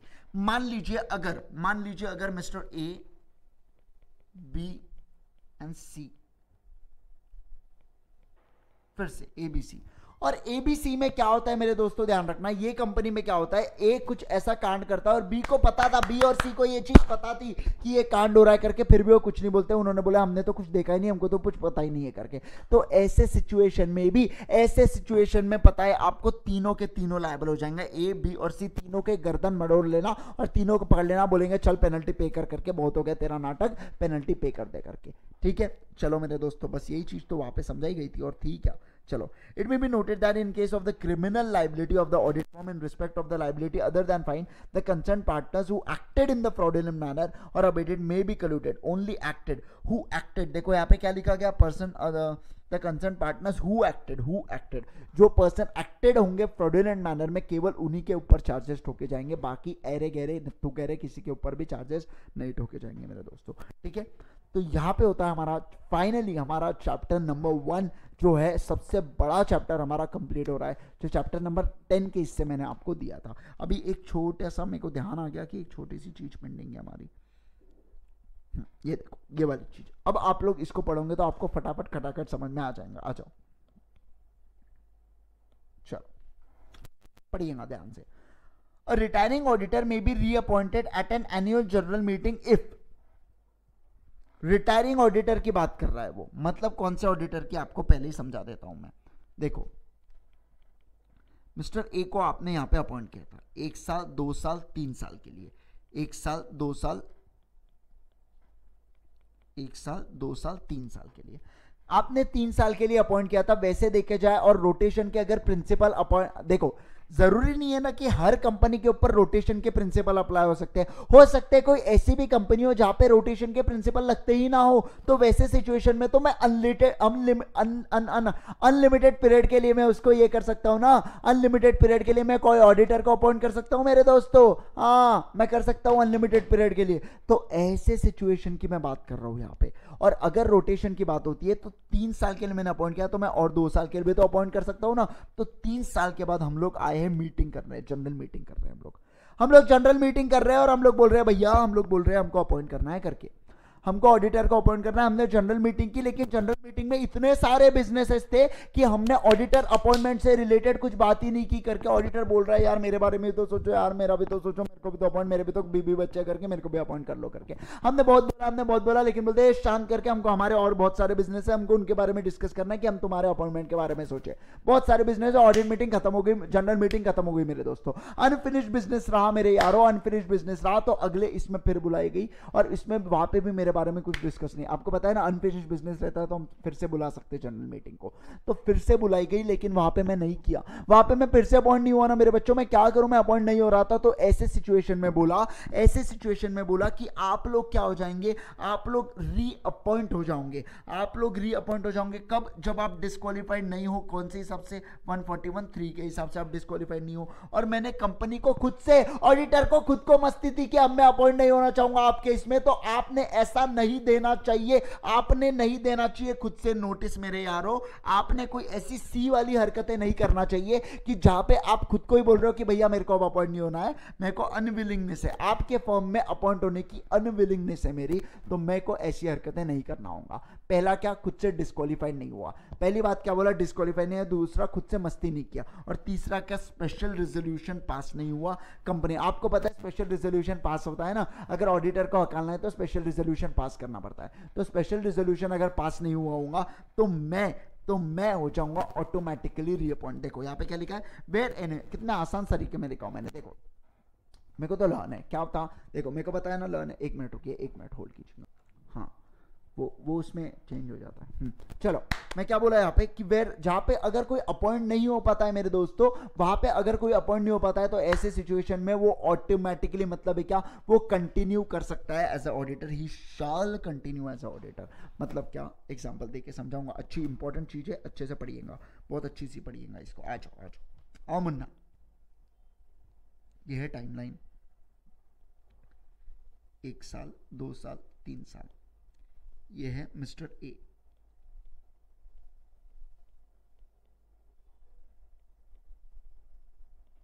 ये है मिस्टर ए करके। ये 1 साल के लिए अपॉइंट हुए, दूसरे साल के लिए अपॉइंट है, तीसरे साल के लिए। अब ये साल में हम लोग मीटिंग लेते हैं और हम लोग मीटिंग में क्या बोल सकते हैं, मीटिंग में हो सकता है ये अपॉइंटमेंट के बारे में डिस्कस किया हो या हो सकता है अपॉइंटमेंट के बारे में डिस्कस ना हो। मैं बोल सकता हूँ यहाँ पे कि ये जो मिस्टर है ना, ये यहाँ पे ये टर्म के लिए कंटिन्यू कर सकता है ऑडिटर। कब जब 3 चीजें हो जाएंगी। ये 141(3) के हिसाब से डिस्क्वालीफाई नहीं होना चाहिए, दूसरा इसके खिलाफ स्पेशल रिजोल्यूशन पास नहीं होना चाहिए, और तीसरा, वो स्पेशल रिजोल्यूशन माना मतलब वही सेंट्रल गवर्नमेंट ने अप्रूवल आया, अप्रूवल से 60 दिन के अंदर वाला पॉइंट है वो। और तीसरा क्या, इसने खुद से नोटिस नहीं भेजना चाहिए, अनविलिंगनेस नहीं होना चाहिए। ये 3 चीजें नहीं होना चाहिए मेरे दोस्तों, ये 3 चीजें नहीं होना चाहिए मेरे दोस्तों, ये 3 चीजें नहीं होना चाहिए। तो मैं बोलूंगा ऑडिटर को आप लोग अपॉइंट कर सकते हो, या वो ऑडिटर कंटिन्यू कर सकता है एज अ ऑडिटर का मेरे दोस्तों। ठीक है, समझ गया कि नहीं समझे, समझो कि नहीं समझी, जरूर बताना मेरे को जरूर, है ना। तो यहाँ पे हमारा होता है ये पूरा अच्छे तरीके से पूरा चैप्टर कंप्लीट होता है। अब एक और चीज आप ध्यान रखिएगा, ये जो मैं रिकॉर्ड कर रहा हूं, ये वाला लेक्चर हमारा पार्ट ए वाला लेक्चर है। ये हमारा पार्ट ए, लेक्चर 9 का पार्ट ए मैंने अभी रिकॉर्ड किया, जितना जी हाँ भी जितना भी हो रहा है। अब मैं दूसरा एक पार्ट बी रिकॉर्ड करूंगा लेक्चर 9 का, जो ओपन रहेगा। ये वाला लेक्चर तो आपको एक तो ऐप के थ्रू आया होगा ये लेक्चर, या हो सकता है ऐप के थ्रू नहीं तो यूट्यूब पे आया होगा आपको। जैसे भी आया हो, ये लेक्चर पार्ट ए हुआ है हमारा। पार्ट बी होगा 1 घंटे का पूरा कंपनी ऑडिट का रिवीजन मेरे दोस्तों। कंपनी ऑडिट का पूरा रिवीजन मैं आपके लिए डाल रहा हूं दोस्तों। आपको उसमें हर छोटी से छोटी चीज कवर्ड करके रखा हूं मैंने वो रिवीजन में पूरे। अब आपका ये काम होगा कि आपको संडे टू संडे सारे रिवीजन लेक्चर को सुनते जाना है। मतलब क्या, मान लीजिए अगले हफ्ते तक 2 रिवीजन लेक्चर आ जाते हैं तो आपको दोनों रिवीजन लेक्चर को सुनना है। देखो ये जो अभी मैं जो पार्ट बी डालूंगा ना रिवीजन वाला, उसमें रिवीजन में कारो इंक्लूड नहीं होगा, क्योंकि कारो का ऑलरेडी 17 मिनट का रिवीजन लेक्चर मैंने शूट करके डाल चुका हूं। मेरे यूट्यूब चैनल पे आप जाओगे और आप देखोगे प्लेलिस्ट में, तो प्लेलिस्ट में सीए इंटरमीडिएट का रिवीजन लेक्चर आपको दिख जाएगा। सीए इंटरमीडिएट रिवीजन करके मैंने लिख के रखा, और उसमें मैं उसी में वही प्लेलिस्ट में ये वाला इसका पार्ट बी भी अपलोड करने वाला हूं आपके लिए। ठीक है, तो आपका भी एक काम होगा कि इस रिवीजन लेक्चर को टाइमली सुनते रहे, ताकि क्या होगा, मैं नहीं चाहता हूं बच्चों कि आपके दिमाग से ऑडिट सब्जेक्ट उठ जाए करके। बहुत ही आपको देखो, संडे को मैं ऑफ दे रहा हूं, तो अब आपको उसको यूटिलाइज कराना होगा ये सब काम में। ठीक है, अच्छे से रिवीजन करना होगा उस चीज़ों को। बाकी नया कुछ मत पढ़ो यार, लेकिन जो पुराना हुआ है वो तो रिवाइज करो कम से कम मेरे दोस्तों, है ना। अच्छे से हमको पास होना, मेरा टारगेट है बच्चों, हमको 60+ चाहिए, जितने भी हमको सबको 60+ चाहिए बच्चों, और मैं करा के बताऊंगा। आप बस मेरा साथ दो, मैं करा के बताता हूँ आपको एग्जामिशन कैसा लाया जाता है करके, पक्का साथ दीजिए दोस्तों। चलिए आज के लिए मैं यही रोकता हूँ, अपने और अपने वालों का ध्यान रखिए दोस्तों, और हमेशा खुश रहिए। मजा आएगा, बहुत मजा आएगा। अच्छे बस खुद को रियलाइज कराते रहिए कि मुझे बहुत फन हो रहा है पढ़ने में, ठीक है। ओके गाइस, चलिए बाय बाय।